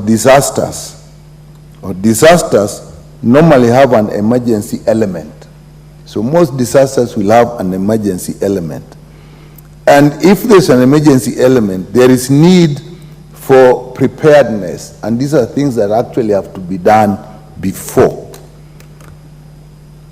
And then you have to get government systems that work through structures. So I support this bill because if you have to have an emergency response, you need to have pre-planned, and you need to work through government structures that sometimes are actually obstructive. Then you need a legal framework for coordination. And when you talk of coordination, Mr. Speaker, when you talk of disasters and emergencies, it is not often one department of government that is involved. It will actually involve many. It will involve security, it may involve the transport system, it will involve the health system, and all these will be various departments that are doing various things. But in a disaster, they have to come together to deliver. So I support that this bill tries to address that. It is even more important for us that we are working in a devolved system, where apart from just having departments, you also have two levels of government, and therefore you have to say who is going to manage a disaster. And because of the emergency nature, there is sometimes no time for that decision to be done. Therefore, getting structures is important, and that, Mr. Speaker, is why I actually support this. It gives us those structures. And if you're dealing with risk, then it's not only taking action, but actually looking at prevention. Every disaster, we must find out why it happened, is it likely to happen again, and put in place preventive measures. This bill actually talks of classification of risk, and I think you have raised the issue of clause 33. But we should look at it more of classifying the risk than waiting to classify the disaster itself, because by that time it is extremely late, and therefore we are talking of risk management. So we must then classify the risk. If we have a history, and it also talks about information, we have an information, we have a risk. What we talk of Budalangi, we talk of Nyando. When the rains are coming, we know that these areas are likely to have that, and therefore what risk do you put in place, and even what classification. And if you have a classification, Mr. Speaker, then you can use algorithms. You can't wait until it happens, then now say, okay, this one is there. You say, if this one happens, this is what needs to be done. That is how you actually manage emergencies. You don't wait, you have algorithms, and with those algorithms, you also put up SOPs, how you respond, yeah, so that you know with this is what you do, and this is what is be done. And then if you have structures, that also will tell you who should do it. And therefore, Mr. Speaker, I support the Intergovernmental Council of Disaster Risk Management. We must really look at the word risk more than just disaster. If we start thinking of what they will act when the disaster has occurred, we're missing the point. So it is the risk, then the risk then is between the council, the intergovernmental. But Mr. Speaker, in our devolved system, we have had a problem. We have a body called the Intergovernmental Relations Technical Committee. You are a lawyer, but you know that we also created something called the Secretariat of the Council of Governors. Those two things, actually one is illegal and the other one isn't working. So even if we form these intergovernmental structures, we must be willing to actually get those structures to work. Otherwise, there will be points of argument. We then create an authority, and what I like about this authority, when you have a risk, if you have assessed your risk, then it must come in pre-planning, and if you are going to have pre-planning, you must have a budget. The worst thing is when you wait until you have a disaster, and then now you are starting to look for funds. And the leader of majority was saying, sometimes the government is not prepared, and therefore philanthropists take advantage to seek a lot of credit for it. But the philanthropists are good, but the philanthropists should work within a structure that is laid out. In fact, when you have a disaster, you then have to need to control philanthropies, because quite often they can actually derail the issues we have. In 2007, when we had the IDPs, we had to go in and control the philanthropies that were coming within the structures that are put in place. If you work here, this is what you do. You come with your food, this is what you do. We come with your medicines, this is where you put it. Otherwise, they seem to take over. So I like the council that are put in place.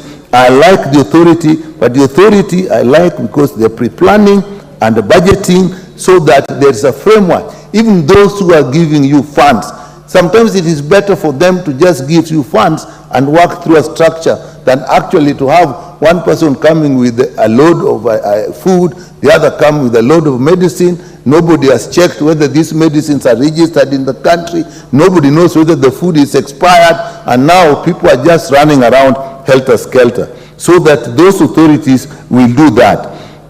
Then we have the county disaster risk management committees. Again, if we can have all these structures, but if we don't have the standard operating procedures which are within these committees and risks that have been identified and set so that you do this and this, these committees will not work. So, Mr. Speaker, I support this bill, and we look at it and look at areas where you really need to look at risk rather than wait for disasters to take place and then try to classify them and manage them. You should be prepared. Thank you, Mr. Speaker. The Honorable Martin Owino, MP from Dewa. Honorable Millie indicated she's not in a hurry. And Speaker, I heard her very well. You will speak after Honorable Martin Owino. I heard her very clearly, and thank you, Mr. Speaker. Many has been said about this bill, and I just want to add my voice to it. Disaster management is a process, really. It's a process that starts with prevention, which I want to emphasize, that we really need to think of preventing what occurs so that we are not caught unawares. Especially the floods, the fires, some of these things are time bomb, and we know. Prevention should also, which I didn't see elaborated here, Speaker, we should have a very elaborated research system to know what kind of disasters we have in our country and when they strike. For example, in health realms, you may find seasons and the flus, and that should be well noted so that we prepare, we give flu shots before it becomes epidemic. Also, there's an element of preparedness. When it strikes, then what do we do as a people or as a system we are trying to put in place? Preparedness is one way of solving a problem. If you're not prepared, the way our counties are not, most of the time you find that CDF is called upon. School has burned down or bridge has broken, but we can hardly cope with those. But if we have this structure where we have a national or federal government supporting the systems on the ground, then we can easily manage disasters. Mr. Speaker, there's an element of response. When it happens, sometimes it needs rapid response. And sometimes what you just mentioned caught me. When the disaster is classified as county, and it is more than a county, then what do? That will cause a delay, and when you delay in response, then you have a loss of lives and even more disabilities. So I think I do support what Nikal says. We rather classify risks more than classifying the disaster, because there's no time for classification when disaster strikes anyway. The other element which I want to add on to this, which should be magnified, is when you have responded, there will be loss of lives, unfortunately, and also there will be disabilities. How do you manage aftermath? That is always left out. For example, if properties are stricken, you may have people homeless. Do you have shelters where they can go? Those should be factored in, and the committees should consider about that. So the nature, the extent, and the severity and occurrences, all these packed together in our research portfolio should inform us as a country, so that when disaster is about to or is almost, we can know and proactively respond to it. But I think this is a good bill, and I thank the authors. I don't want to say much because I know Millie is almost on half it, and I have exhausted my point. So I yield my time to you, to Millie, if that exists. Thank you, Mr. Speaker. You've also taken over the role of the Speaker. I can assure you the Honorable Millie Grace Odhiambo, MP for Suba North, should have the mic to make her contributions. Thank you, Mr. Speaker. Mr. Speaker, I wish to support this bill and thank the committee for bringing it, or the leader of majority. And I also want to indicate at the onset that it's a good thing that now we are having a legislative framework on disaster risk management. Indeed, I'm actually glad that it's clarified, because I remember very clearly we had this bill in the last parliament, but I do notice that it had lapsed.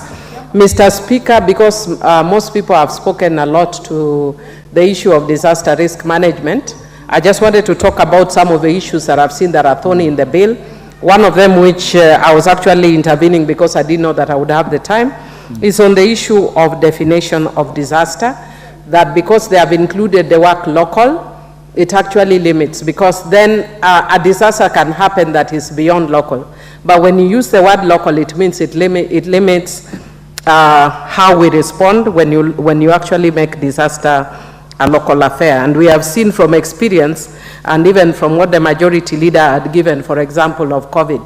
Do you classify COVID as a local issue, or is it a national issue?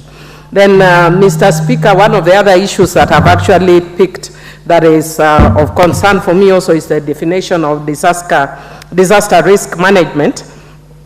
And I'm encouraging the committee, even though I've proposed amendments already, that they should expand it to include having in place a permanent structure of disaster risk management at the county and national level, identifying and mapping disaster-prone or vulnerable areas, situations, or people as part of management, because we already know as a country which areas are very prone to flooding, for instance, but we always operate like it's a shock when it happens. And then issuing early warning of imminent disaster.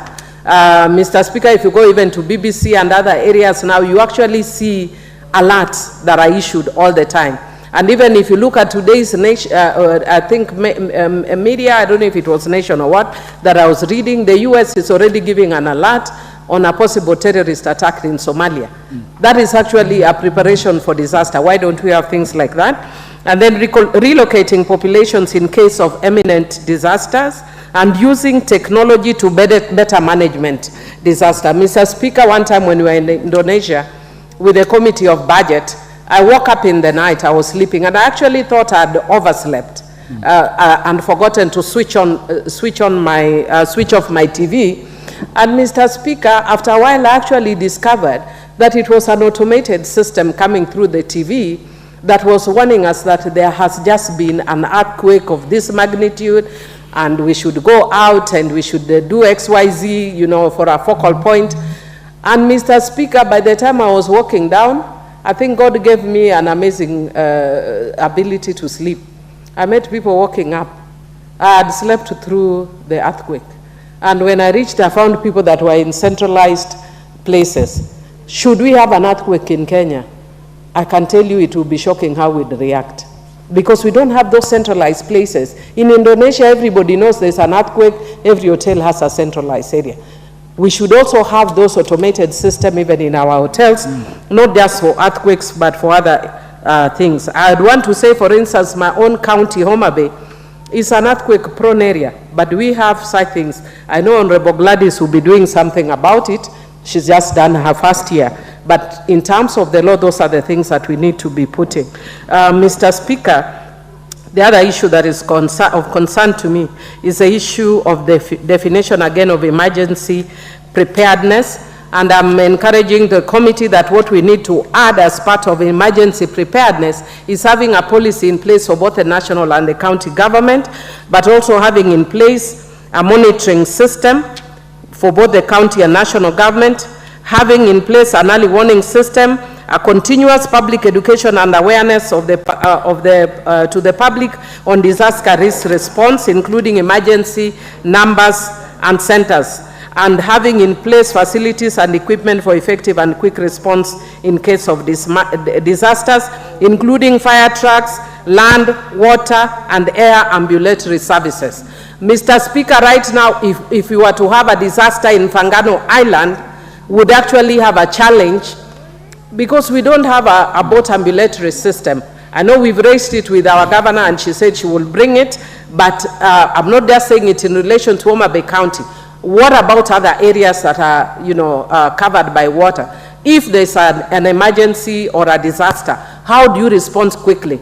And because now the systems that we have there are mainly private. And even for us to mobilize them, you might find the ferry is in Kisumu or wherever, and they are slow. If you are dealing with disasters, you need quick response. So for me, those are some of the issues that I would want. Again, in clause 4, one of the guiding principles should be protecting vulnerable groups, including women, children, persons with disabilities, and the elderly in cases of disasters. Because we have not mentioned them specifically, but disaster affects different groups differently. When you have women and children, when you have disasters, women will be prone to sexual abuse and all other kind of issues. How do we respond to women in disasters like that, where they no longer have any habitation and whatever? What about menstrual and gene and things like that when you have disasters? And then I'm also suggesting that we need to have the Minister for Gender because of that issue in the management authority. I know we are also trying to make it smaller, but even as we make it smaller, we need to have the Minister for Gender, who mercifully a lot of times also doubles up as the one in charge of the young person. But I know that now it's not the same, but it would be important. And then, Chair, on the issue of governance, it's an issue that I've been speaking to a lot on this floor, but I will re-emphasize it. Chair, we have this tendency that you find one Kenyan in two boards, or in serving a government office, but also in a board. When there are many Kenyans who don't have anything, why don't they also serve in those boards? Or we have one person that have exceptional intellectual capacities. Those are things that we also must address. We must also, in terms of governance, one of the other issues that we must also look at is the way we phrase the powers that we give the chair of the board. And one of the powers that we need to give the board is not to dismiss somebody for absenting themselves, but without justification.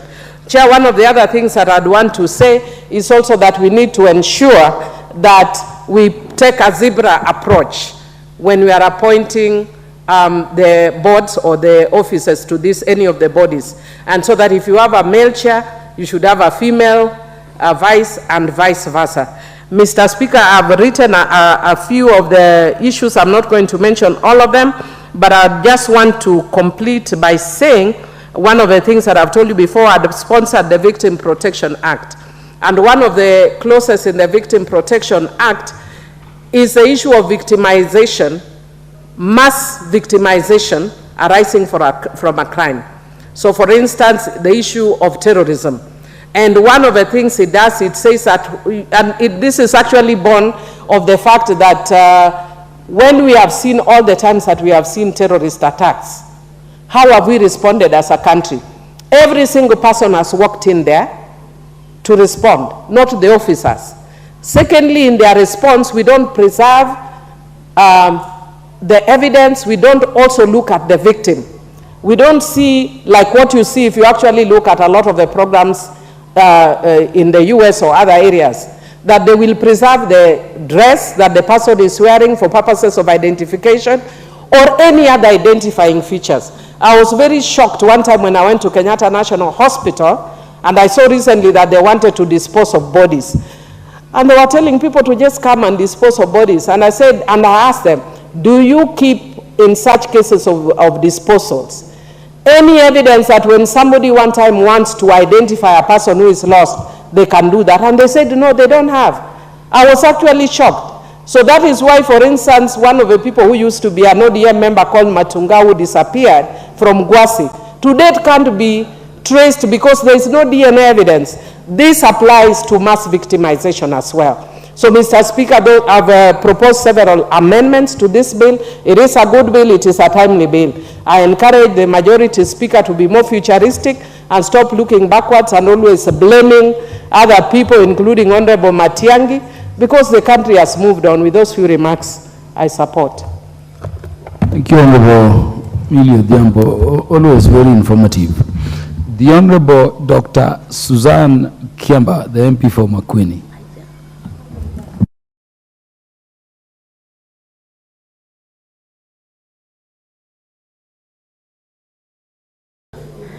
Well, I think it is in order to have a disaster management authority, I wish to raise some few concerns. And one of the concerns I wish to raise is the fact that in this country we are working very hard to create very many structures. We've made so many structures that ends up having no budget or money to do what we wish them to do. I want to give an example when we come to issues of water and issues water. You will find it at Nahadi, you will find the Tana, you will find quite a number of Walma, and you will find like around 3 or so structures. But when you look at the budget to deliver what is supposed to be delivered, Honorable Speaker, we tend to find it quite wanting. So I'm of the opinion, like we have a ministry under which disaster risk management is there, is under that particular ministry. And you realize that the institutional capacity within the ministry is very weak. My concern is, why should we continue making more structures while we have institutionalized structures that don't have capacity? The moment we create a structure, Honorable Speaker, we attract a budget. We are living at times in this country when money is very scarce. So when I sit down and listen to this bill, I'm seeing a new budget coming up. And I'm wondering, Honorable Speaker, when we continue creating these many budgets of overheads, when will we have money for the outcomes which we want to deliver in this particular country? I also find it very interesting, Honorable Speaker, when we look at the fact that disaster is something that happens once in a while, not every day. But the moment you create an authority, you have to have a budget that has to be taken care every month. In my view, disaster should be mainstreamed because we have health-related disasters, we have water-related disasters, we have food security-related disasters. In my view, an authority is so much an overhead. We need every department to mainstream the risk management and disaster. And by that way, we reduce the cost of running these disasters right from the national level up to the county level. Otherwise, we'll have so many structures and no money to deliver the kind of outcomes we want to our own people. So, Honorable Speaker, of course you can see I really do not agree with this motion of having more structures. As a Kenyan representative, I'm interested in delivering outcomes to our people. Even look at even our own leadership structure. A Kenyan at the grassroots there is represented by a president, a deputy president, a senator, a woman rep, a governor, a member of parliament, an MCA. I've not mentioned the chief and his assistant. What reaches that voter at the ground under all that particular process? I'm feeling even when we go to service delivery, we are going still to the same, let me not call it mess, to the same kind of thinking where we create so much structure that when it comes to service delivery, we spend most of the income without bringing the change we want. Honorable Speaker, I am opposing this motion because in my view, I think risk management is not something that happens every day and should not have somebody sitting 365 days to wait when disaster comes. But people in every sector, people in every ministry, we should strengthen the disaster component, and by so doing, we can deliver seamless outcomes to our people when disaster emerges. Otherwise, Honorable Speaker, I stand to oppose that creation of a structure. I wish it could be integrated in already existing structures that we have and we deliver the service. Thank you, Honorable Speaker. Honorable Dr. Susan Kiamba is saying when Parliament is struck now, you should not have some authority sitting somewhere still deciding whether there should be response. We should build in disaster response within systems so that there is no need for authority. I hear her to be saying that. And Honorable Martin Owino, of course, says that we should classify disaster, those ones which the counties need to respond to, those ones the national government, instead of waiting for a disaster to sit down and then plan. Everybody would be dead by then. The mover should now reply. Honorable Dr. Undo, I see you, but I remember I gave you opportunity to address the nation on this particular one. Yes, sir. So mover. Thank you, Honorable Speaker. I want to, on behalf of the Leader of Majority, the Honorable Kimani Chungwa, the member for Kikuyu, I want to take this opportunity to reply. Now, Honorable Speaker, first of all, I want to thank all the honorable members who got an opportunity to contribute. And I want to, Honorable Speaker, say that we have taken their concerns, we have taken their contributions, and we are going to critically look at them and see how we are going to incorporate what honorable members have raised while debating this bill in the next stage. So, Honorable Speaker, I also want to take this opportunity to thank the members of the Regional Development Committee for doing a good job. But, Honorable Speaker, equally I want to say that, of course, wherever they are, they have also seen the concerns of honorable members, having gone through the report, having gone through the bill, and they have also made proposals. Honorable Speaker, I think I have seen members talk about the definitions that we need to recheck. I've also heard that from you, the Honorable Speaker, we have to relook at clause 33. And many other proposals that members have given. As a committee, we also proposed amendments to this bill, which of course we're going to bring in in the next stage of this bill.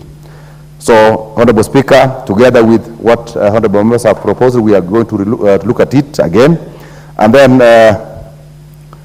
come back here and we agree as a House on how we are going to move forward. However, Honorable Speaker, you have seen that the majority of members have supported this bill. And from their contributions, this bill would not have come at a better time than now. So I want to sincerely commend them and thank them for their support. And of course, whatever they have again raised as a way of we need to relook at, I think is welcomed. Now, Honorable Speaker, disasters have been managed from various quarters in this country. Like, for example, when we had a landslide in the West Pokot the other time, that was my constituency, Sigor, part of Pokot South, and some other regions of this country. Responding was by the Kenya Defense Forces, mainly. And in certain instances, it was even very difficult for agencies and even well-wishers to access the areas that had landslides. So it was really very, very difficult. And I think now, by coming out with this bill, which Honorable Speaker now seems to provide a legal framework so that we have coordination of disaster risk management, because as it is now, it is done through the KDF. There is a disaster operations center at the Ministry of Interior. We have agencies like the Red Cross and others. So it is important that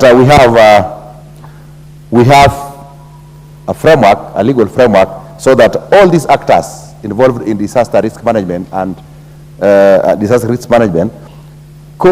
get coordinated and even take stock of even the actors in disaster risk management. So we have even proposed in this bill that we are going to have a register of all the actors and players who are going to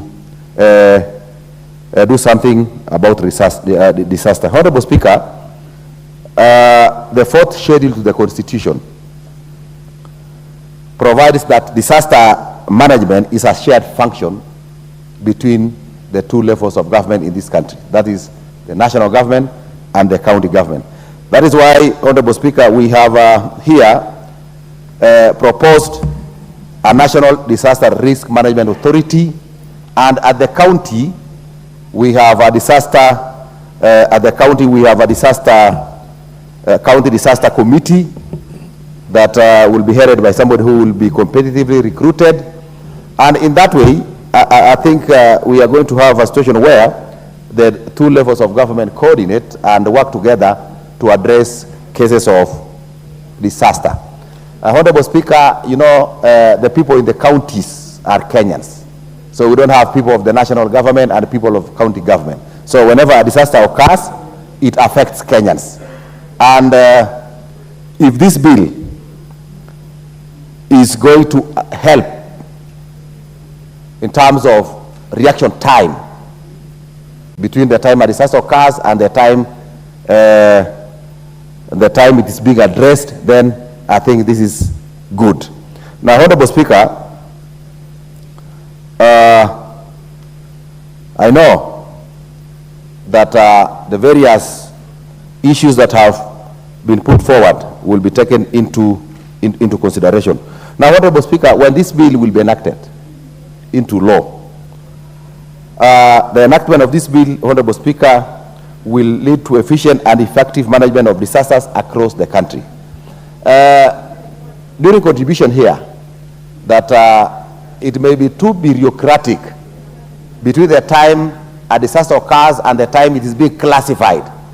But I want to say that probably that time, the reaction time between when a disaster occurs and when it is being addressed, it can be a very short time, because we have also classified disasters into a county disaster and maybe a national disaster. Where a disaster affects more than one county, we can call it a national disaster. And when it is affecting one county, then it can be a county disaster. But in instances where, even when it is affecting one county and the county is unable to manage it, then again, we call it a national disaster. So, Honorable Speaker, we have also said that the President can declare a state of disaster. So, and I think when the President also comes in, and when the magnitude of a disaster gets to certain levels, then the President can declare a state of national disaster. So I want to say, Honorable Speaker, with all the inputs by honorable members and what we have also proposed as a committee for amendments, I think this bill will go a long way to ensuring that whenever disaster strike or whenever we have instances or cases of disaster, then I think there is a coordinated way of responding to disasters in this country, and probably even in a timely manner. So, Honorable Speaker, with those few remarks. I sincerely thank honorable members who contributed, and I therefore beg to reply. Thank you, Honorable Speaker. Thank you very much. Mover, for the convenience of the House, the question on second reading of this bill will be put the next time it will be scheduled for consideration by the House Business Committee. The Honorable, next order. Order number 13, motion, reports of the Auditor General on the National Government Constituencies Development Fund for 5 constituencies in Vihiga County. Mover.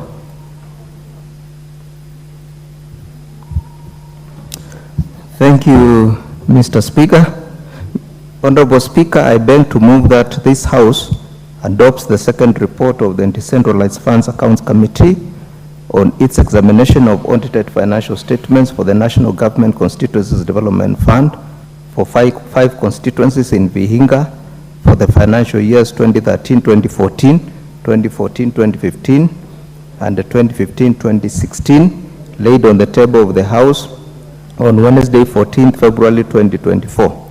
Honorable Speaker, the Decentralized Funds Accounts Committee is a select committee established pursuant to the National Assembly Standing Orders 205B and is responsible for the examination of the reports of Auditor General on the accounts of, among others, the National Government Constituencies Development Fund and the National Government Affirmative Action Fund. Honorable Speaker, the National Government Constituency Development Fund has had significant impacts on our communities and on individuals' lives since its establishment in 2003.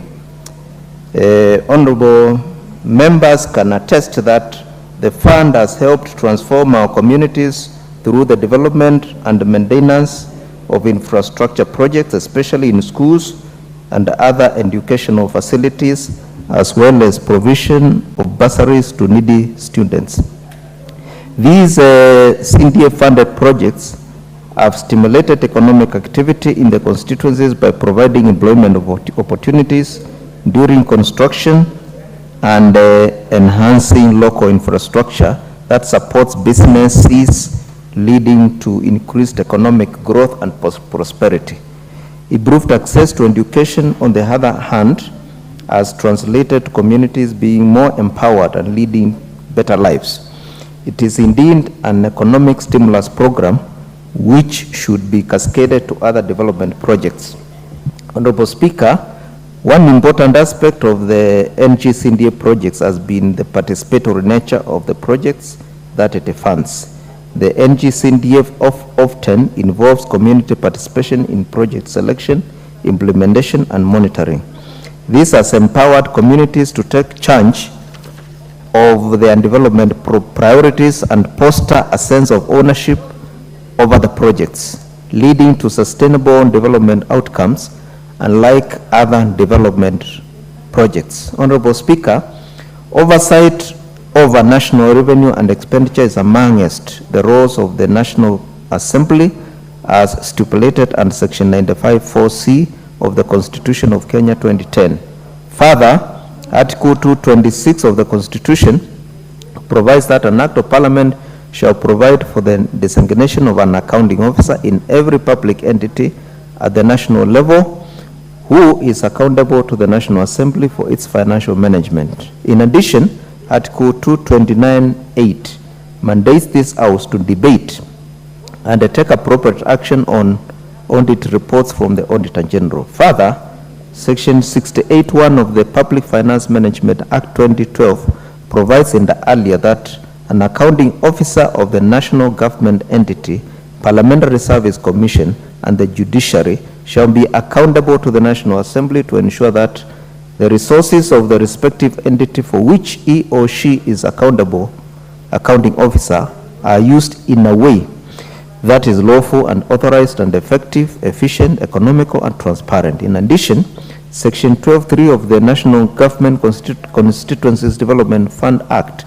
number 30 of 2015 provides that the fund account manager shall hold the authority to incur expenditure of the funds at the constituency. The fund account managers were therefore invited to respond to concerns raised by the committee in their capacity as AIE orders. Honorable Speaker, it is in line with these constitutional and legal provisions that the committee invited the fund account managers, both current and former, as accounting officers of the NGCDF to respond to audit queries raised by the Auditor General during their tenure. The committee also invited the board of NGCDF to respond to policy issues which were also subjected to audit queries. Information received formed the basis of, for the various recommendations outlined in this report, which are geared towards effective management of the fund. Honorable Speaker, the committee, while examining the audited accounts for Vihiga, Sambatia, Amisi, Emuhaya, and the Luanda constituencies in Vihiga County, the committee observed that in the financial year 2013-2014, all the constituencies examined had audit issues raised following the High Court of Kenya ruling on petition number 71 of 2013, which held that Constituency Development Fund 2013, establishing the Constituency Development Fund since an enactment of the Constitution of Kenya 2010 was unconstitutional. The committee further observed that the issue was overtaken by events as it was addressed through the passing of the NGCDF Act 2015 and its regulations 2016, which aligned the fund functions to national government functions. The functions were further aligned by the enactment of the NGCDF Act 2023, recently passed by this Honorable House. Honorable Speaker, the committee also observed in all the constituencies, the Auditor General had raised issues on under expenditure or non-implementation of projects due to late receipt of funds in the constituencies. The committee observed that this was beyond the capacity of the fund account managers and recommended that the National Treasury should ensure timely and adequate disbursement of funds to the National Government Constituencies and Development Fund Board for immediate release to the constituencies. Honorable Speaker, the committee also observed that in all the constituencies examined, documents were filed late for verification during the audit period and recommended that the accounting officers should ensure that fund account managers comply with the provisions of section 62(1)(b) and (c) of the Public Audit Act number 34 of 2015, which provides that a person shall not, without justification, fail to provide information required under this act, and without justification fail to provide information within reasonable time that is required under this act. Honorable Speaker, the committee also made some general observations and recommendations on issues which cut across 5 constituencies in Vihiga County as follows. Firstly, Honorable Speaker, in the regard to reallocation and use of emergency funds, the committee observed that some of the projects funded using emergency funds did not meet the threshold of the Section 6(2) and Section 8 of the NGCDF Act 2015. The committee recommended that the NGCDF Constituency Development Fund Board should ensure that the fund account managers comply with the provisions of Section C262 and Section 8 of the National Government Constituency Development Fund Act 2015, which provides that Section 6(2), once funds are allocated for a particular project, they shall remain allocated for that project and may only be reallocated for any other purpose during the financial year with the approval of the board. And number 2, Section 8(1), a portion of the fund equivalent to 5% hereinafter referred to as emergency reserve shall remain unallocated and shall be available for emergencies that may occur within the constituency. The Constituency Committee shall determine the allocation of the emergency reserve in accordance with the Act. And number 3, emergency shall be construed to mean an urgent and foreseen need for expenditure for which it is in the opinion of the committee that it cannot be delayed until the next financial year without harming the public interest of the constituents. Secondly, Mr. Speaker, in respect of pending ongoing projects, the committee observed that the critical cause of pending ongoing projects being common in the constituencies was partial allocation of funds for projects. The committee therefore recommends that the NGCDA board should, with immediate effect, discourage the partial allocation of funds to projects and ensure that projects are completed at most within 2 financial years. Further, NGCDF committee should ensure proper costing of the projects is done through consultation with the relevant government and departments to ensure realistic cost estimates. And the NGCDA board should come up with a realistic policy framework of costing projects for each constituency by the end of the first quarter of the financial year 2023-24, which is informed by the cost of materials, cost of transportation, taxes, inflation index, and the topography of each constituency. Thirdly, Honorable Speaker, the committee observed that there was poor coordination between the Office of the Auditor General and the fund account managers, particularly regarding to the timely response to audit queries. The committee further observed that there is need for NGCDA board to inform fund account managers across the country to respond to audit queries promptly.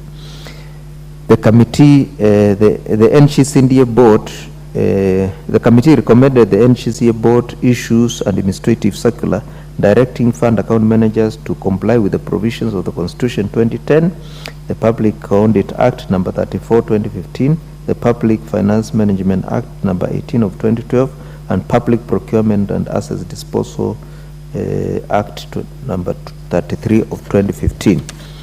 3, the board to ensure the fund account managers maintain the original project management files at the CDF office, while the duplicates are maintained at the project committees at the project sites to ensure that documents are available at the time of audit. 3, the board should ensure constituency committees employ qualified accountants for the constituency offices beginning 23-24 within the 6% administrative allocation to the board. This will strengthen the maintenance of books of accounts and preparation of financial statements. Fourthly and lastly, Honorable Speaker, on the accuracy of financial statements, the committee observed that fund account managers experience challenges in adopting to International Public Sector Accounting Standards (IPSAS) reporting framework in preparation of financial statements. The standards were introduced in 2013-14 financial year in the public sector, and the failure to comply with the standards in subsequent years occasioned qualification of financial statements. The committee also established that Public Sector Accounting Standards Board reviews the IPSAS standards periodically to take into account emerging issues and conform to best accounting practices. Some fund account managers experience challenges in application of these standards while preparing financial statements as envisaged in the audit queries. The committee recommends that 1. Fund account managers comply with the IPSAS framework in preparation of financial statements. 2. The board, in consultation with the Public Accounting Standards Board, conducts continuous capacity building on financial reporting standards for constituency staff. 3. The board, in consultation with the Public Procurement Authority, should conduct continuous capacity building to all fund account managers on procurement laws and regulations within 3 months of the tabling of this report. Honorable Speaker, as I conclude, allow me to mention that while examining these reports, the committee did not find anything adverse or alarming, and observations and recommendations of the committee show there is nothing to worry about in the implementation of CDF projects. I therefore sincerely congratulate the respective members of parliament in these constituencies for the good work they are doing in the constituencies, and thank the fund account managers, both current and former, for their cooperation when called upon to appear to give evidence to the committee on the audited accounts. I also wish to acknowledge the CEO of the board for the technical support they gave. the committee during the examination and guidance provided to the constituencies on the policy matters, which have streamlined the reporting of the accounts of the constituencies. Honorable Speaker, I also take this opportunity to appreciate my fellow committee members for their commitment to the work before us and the sitting for long hours to examine the reports before the committee and come up with this report. I also wish to thank the office of the Speaker and the Clerk for the support given to the committee. May I also extend the committee appreciation to the Office of the Auditor General, the National Treasury and Committee Secretariat for the good work they have put in facilitating committee and providing the technical support which enabled the committee to finalize the report. Honorable Speaker, I beg to move. Thank you. Who is seconding your motion? May I request the Honorable Muthoni Kiara to second. Honorable Muthoni Kiara should have the mic to second.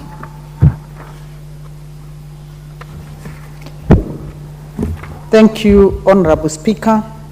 Honorable Speaker, I beg to second the motion that this House adopts the second report of the Decentralized Funds Account Committee on its examination of the audited financial statement for the National Government Constituency Development Fund for the 5 constituencies in Vihiga County.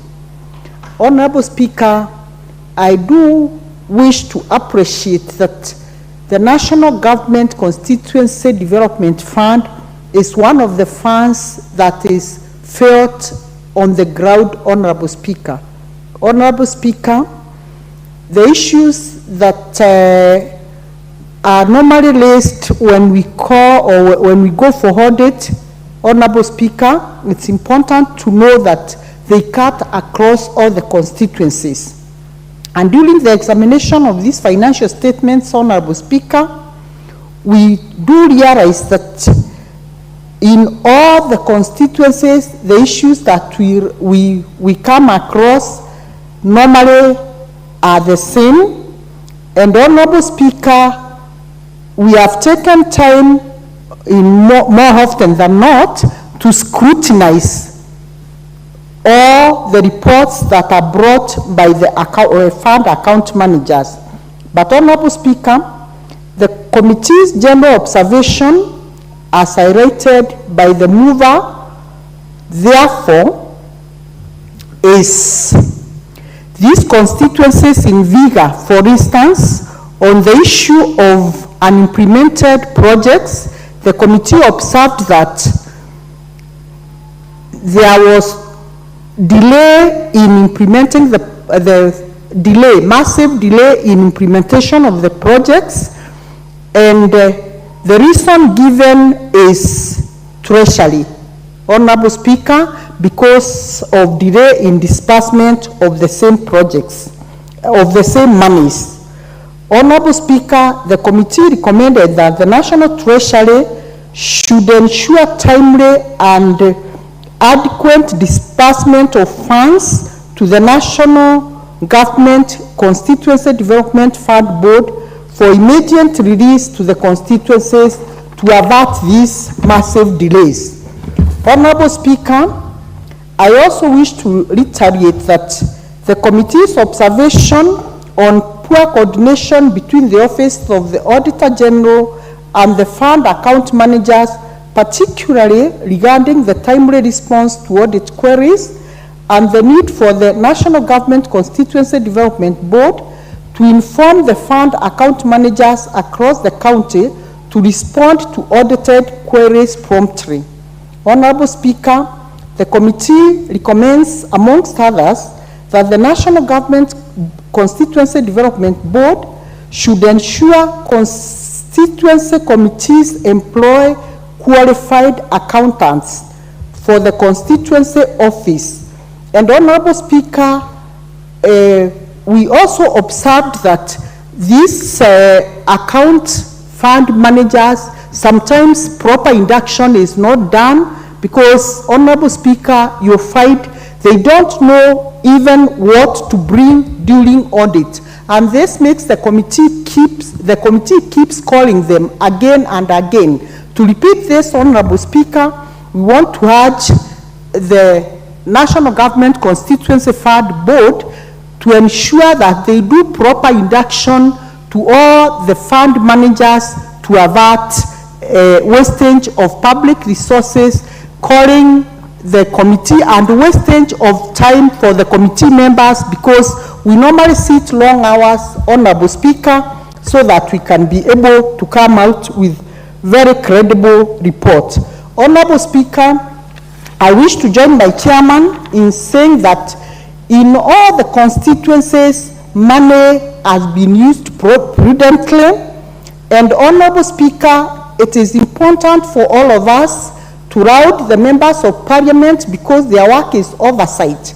And Honorable Speaker, it is important also to note that the only fund that we can properly account for and see in terms of development is the funds utilized and the funds that come from the national government constituency.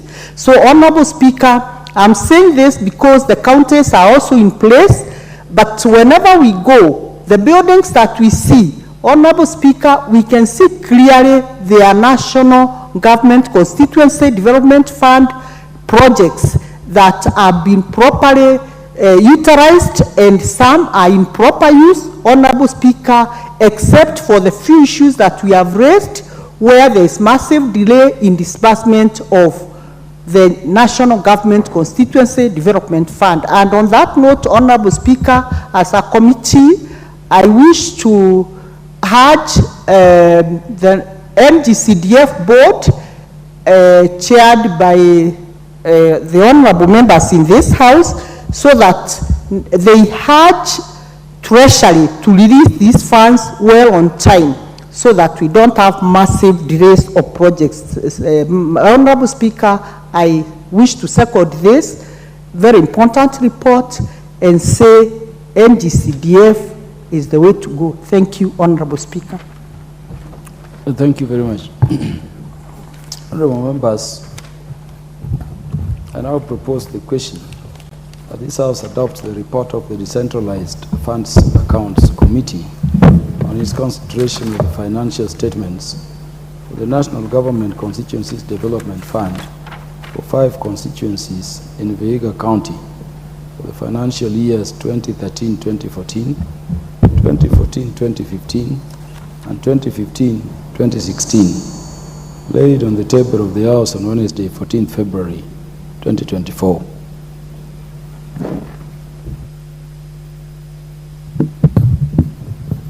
The Honorable Dr. Wilberforce Oundo, MP for Funyula.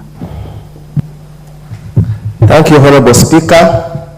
Honorable Speaker, allow me to commend the Committee of Decentralized Funds for the wonderful job they have been doing.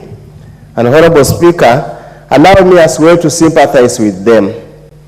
And I hope they listen so they can receive my sincere sympathy, because trying to audit books of account of 2014, 2015, and those kind of dates, Honorable Speaker, is a Herculean task, and they must have Solomonic wisdom to how they unraveled this matter. Honorable Speaker, and it's also interesting and really commendable, because naturally the standard practice that after 7 years, accounting documents are destroyed or they are declared redundant. How they have managed to review the financial books of account for 2013, and indeed I must commend an architect can always redraw, even I destroyed the house, and the chair is an architect I know, and having been a PS, probably has learned the art of exorcising all the ghosts. Honorable Speaker, I must also admit that quite a number of fund managers who attended this meeting to discuss the audited accounts, quite many of them had not even joined the board when these funds were being expended. So indeed, they grappled in the dark, but it's good to see the caliber of what they are able to adequately answer the records, answer all the questions based on the records available. Honorable Speaker, Article 95-96 bestows the National Assembly the mandate to oversight government funds. And indeed, this is what the members of parliament do here in the National Assembly and also in Mashinani in respect of the CDF funds. And I want to reiterate very clearly, for avoidance of doubts, that members of parliament are not members of the CDFC committees at the constituency level.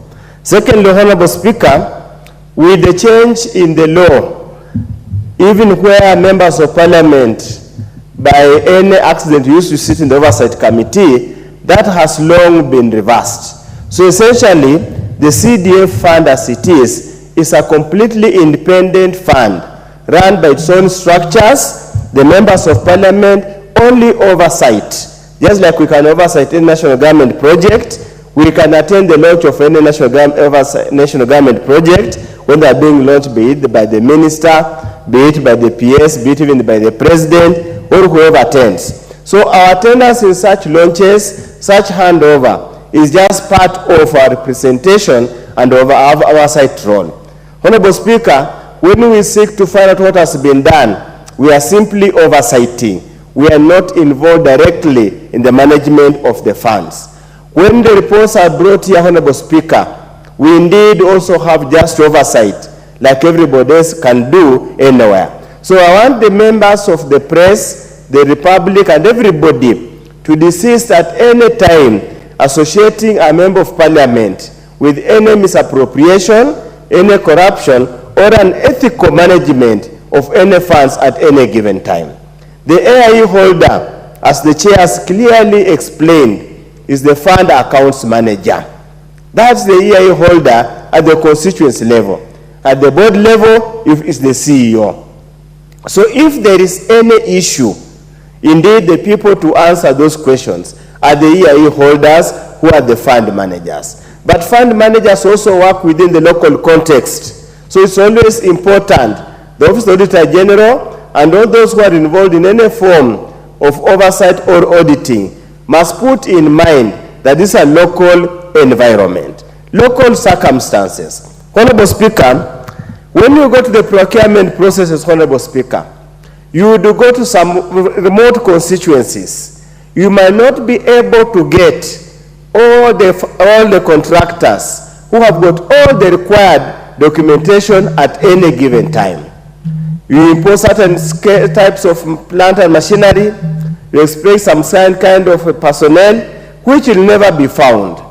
Indeed, Honorable Speaker, if we were to follow strictly the Public Procurement Asset Disposal Act, then most of the tenders for CDF jobs, the small ones, will be literally non-responsive, and they would therefore the funds not be spent and be no value for money. That's why we always urge the auditors. Yes, this is what the law says, but the law is progressive. The law is not stuck at one point or another. Even when you look at the provisions about interpretation of the Constitution, they tell you this a live document must be interpreted as a living document, not as a dead horse which you flog and doesn't respond. So we want to urge that it's not only this particular fund. There are some even funds like equalization fund that are taken to do work, execute work in very remote places. Let the Office of the Auditor General be realistic, be reasonable, and be alive to the fact that the local circumstances that dictate a different approach to a strictly procurement process that we could undertake here in Nairobi or elsewhere. The same way, Honorable Speaker, even if it comes to the building bylaws, there are adoptive building bylaws, and there are adoptive building bylaws depending on the local circumstances. Some of the building material that we wish to use in Nairobi cannot be applicable in some places because of the adverse environmental and weather conditions. So these are kind of debate that we need to put into place so that we should not just operate in a straitjacket as if we are robots, unable to think beyond a reasonable level. Honorable Speaker, since CDF came into this country, and I stand to be corrected, and even if we did an opinion poll, everybody will always, every Kenyan, wherever they are, they will always flag out a CDF as the most impactful devolved fund in this country. Honorable Speaker, go anywhere in this country. Honorable Speaker, I had the privilege on Friday to drive all the way from Suna West, all the way to Ndiwa, through Karachonyo, all the way to Kisumu City. And everywhere you would see, the only thing you would see, you will see the signboard for CDF projects. CDF projects. Until at one time, as around Katito, I stopped and asked the locals, does it mean in this part of the world, which looks like the western part where I come from, there are no county governments, or the only county government could see were the barriers along the road to collect cess and illegal levies. They told us that county governments, we only see them hovering around with sirens and carrying special chairs to go with them, to sit with them in funerals. Once they are done, they carry those chairs, they go away, load in the pickup, go away, zoom to the next function. But the impact of county government funds, equitable funds, even their own source revenue, is nowhere to be seen. That's why I call upon Kenyans of goodwill, wherever you are, you must fight tooth and nail with your blood and water to make sure CDF is never touched at any given time. Because 99%, when your child has got no school fees, who comes to the rescue? Is the CDF bursary. Any time when the wind blows off a roof to a classroom, where do you run the first point of call? You run to CDF to assist you. When you have even very mundane issues, you run to where do you, even when toilets, when public health officers come and condemn the toilet, where do you run to? You run to CDF. So it is incumbent upon all Kenyans, wherever we are, that at every given time, we must always train our eyes to how the CDF money is used. It's not the MP's money, it is the people's money.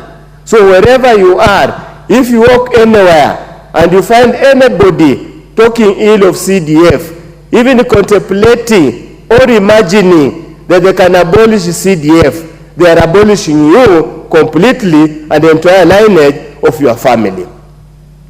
We wish that there could be a bit of collaboration between the CDF and the county government. We could have done much, much more than what we are doing. But, Honorable Speaker, whatever too small administrative clerical mistakes they are, we urge the Kenyans, we urge the Auditor General to just treat them as they are. They are of no material impact. So therefore, and I also ask the fund managers to consistently ensure that we comply with the law at any given time. So that at any given, the Speaker is still busy. So that at any given time, Honorable Speaker, we are able, we can get value for money. So, Honorable Speaker, as we stand here today, we want to urge the National Board, the CDF Board, the financial year is coming to an end. We have so many CBC classrooms that are stuck. They are not moving because the disbursement has not come. We want them to hasten the disbursement of the funds so that we can put into rapid response measures to ensure these classrooms are completed so that our boys and girls do not have to sit outside as they run, as they do their things. Remember, Honorable Speaker, in 2020-26, the current GSS grade 8 after grade 9, they transit to secondary school. And the pathways will require massive investment in terms of art studio, performing studio, science laboratories, and the rest. We must start planning in advance to ensure that we are ready. The only responsive fund that can plan is the CDF. We want to urge all those who have got any infrastructure funds for schools or whichever, channel them through CDF. It will offer better services than giving to technocrats who do not understand the local circumstances. With those very many remarks, Just a minute, Honorable Oundo. What is out of order, the Honorable TJ Kajong? How can it be out of yes, you know, Mr. Speaker, this good professor will never be out of order, but sometimes he forgets that he's speaking to the nation. Mr. Speaker, I didn't want to interrupt my friend, although I saw that he has fairly prosecuted this matter properly.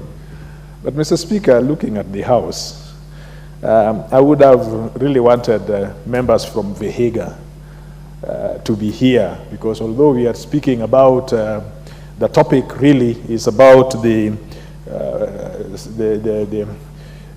public expenses and how to audit them by the House, but these are being used by people from Vihiga. And my friend comes from Vihiga. No, he comes from Busia, but he's a neighbor to Vihiga. But how I wish that Vihiga people would be here to debate this more robustly, so that the people of Vihiga as a people can feel that their monies are utilized properly and are audited properly. And even the Auditor General, who is not in this House, you see, there should be annexures that people should understand that this is monies from national government, audited by an independent Auditor General within the law, and brought to this House, inspected by this House, and resolutions taken by this House to oversight those audit queries. So, Mr. Speaker, in that light, would I be in order that in the circumstances that we face, that this House is not quorated to discuss this matter exhaustively, and therefore the Speaker should ring the bell?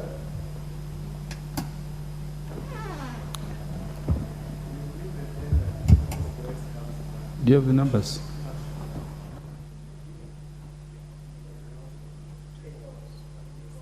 Yeah, it is confirmed to me that we are operating below the requisite quorum. I order the bell to be rung for 10 minutes. Ring the bell.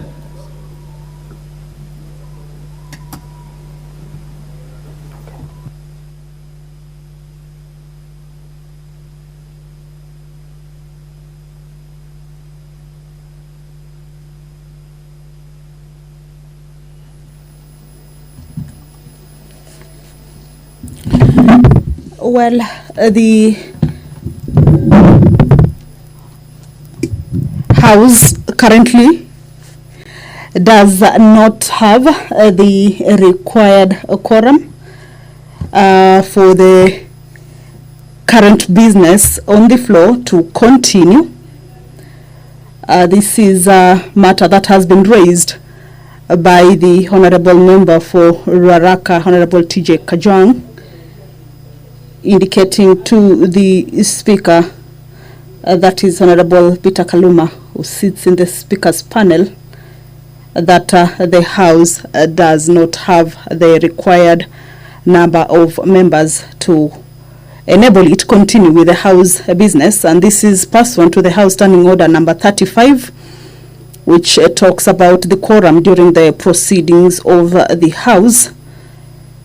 Before we look at that particular standing order, business on the floor of the House, at the time the Honorable Member raised the lack of quorum issue, was consideration of the motion by the Chairperson, Decentralized Funds Accounts Committee. This motion is on the reports of the Auditor General on the National Government Constituencies Development Fund for 5 constituencies in Vihiga County, and the Honorable Chairperson required the House to adopt that report on its consideration of the financial statements for the National Government Constituencies Development Fund for 5 constituencies in Vihiga County for the financial years that include 2013-2014, 2014-2015, and 2015 and 2016. These reports were laid, or rather this report was laid on the table of the House on Wednesday, 14th February, the year 2024. And members were giving their opinions on this particular motion, on this particular issue. Remember, it is an issue that touches on the monies from the national government and the expenditure therewith, and monies that concern constituencies within Vihiga County. But it was on that particular issue that the Honorable Member TJ Kajwang rose to alert the House that the business or the matter that is on the floor of the House concerns members mainly, or would be better if members mainly from that particular county were present in the House, that they will be able to debate exhaustively or extensively on the issues that are being raised on these reports for the financial years indicated. But the concerned members, or the members who hail from that particular county and who may be able to participate deeply or add information with regards to these particular reports, their presence in the House is not there, and hence that necessitated this particular quorum bell. The Speaker indicated that the quorum bell be on for 10 minutes. This is pursuant to the House Standing Order number 35, which indicates that if at any time after the chair is taken, or when the House is in a committee or a member objects that there is not a quorum present, the Speaker or the chairperson shall count the members in the House over or the committee, as the case may be. In this case, it is the House, and we have heard the Speaker indicating that the House is operating below the required number of members, and thereby necessitating that a particular quorum bell. So it will be on for 10 minutes. Part 2 of 35 indicates if on the count under paragraph 1 a quorum does not appear to be present, the Speaker or the chairperson shall cause the division bell to be rung as on a division, and if no quorum is present at the expiration of the 10 minutes, which is currently what we are waiting for to see whether the House shall achieve that required number of members at the expiration of the 10 minutes or within the 10 minutes when the bell is on. Standing Order 35(2) Part A indicates that if the Speaker is in the chair, the Speaker shall adjourn the House until the next sitting without a question put. So that is a pursuant to the House Standing Order number 35. If we continue with that standing order, Part B indicates that if the House is in a committee, the chairperson shall leave the chair and report the fact to the Speaker, who shall adjourn the House until the next sitting. But in this case, it is the House and the Speaker will be able to give a way forward at the expiration of the 10 minutes. This is a quorum bell that is currently underway. It is a quorum bell during the proceeding of the House, which is pursuant to the House Standing Orders, and the business on the floor of the House before this particular quorum bell was with regards to the motion by the chairperson, Decentralized Funds Accounts Committee, a motion on the reports of the Auditor General on the National Government Constituencies Development Fund for 5 constituencies in Vihiga County, and the chairperson needed the House to adopt that report on its consideration of the financial statements for the National Government Constituencies Development Fund for 5 constituencies in Vihiga County. With regards to these financial years, the 2013-2014, 2014-2015, and 2015-2016, that was laid on the table of the House on Wednesday, 14th February, the year 2024. So the quorum bell will be on, but a look at earlier on, the members concluded their debate on the National Disaster Risk Management Bill, a bill that is originating from the National Assembly, Bill number 24 of 2023. This is a bill by the leader of the majority party, a bill that its resumption during today's sitting, or this afternoon sitting, came after it was interrupted on Thursday, March 21st, the year 2024, in the afternoon sitting. This is a bill that seeks to provide a legal framework for the coordination of disaster risk management activities in both levels of government. Also establish the Intergovernmental Council on Disaster Risk Management and the National Disaster Risk Management Authority to ensure that there is coordination of disaster risk management issues at the national and county level. The National Disaster Risk Management Bill also seeks to establish county disaster risk management committees in each of the counties, as the role of disaster risk management is a shared function between the national and county governments under the 4th schedule to the Constitution. And the bill proposes to bring together the staff of the National Disaster Operations Center, the National Disaster Risk Management Unit, to undertake national disaster risk management. Just to remind you is that the House is currently awaiting to constitute the required number of members inside the chambers during the proceeding of House business. While the Speaker is addressing the House, let's listen in. Order, honorable members. The time being 6:30 p.m., this House stands adjourned until Thursday, the 11th day of April 2024 at 2:30 p.m.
Tonight, the eclipse across America, the awe-inspiring images from Mexico to Maine, the total solar eclipse traveling across 15 states, tens of millions of Americans witnessing the breathtaking sight, starting in Mazatlan, Mexico, then crossing into Texas, Oklahoma, Missouri, Illinois, Ohio, New York, Vermont, Maine, 15 states in all.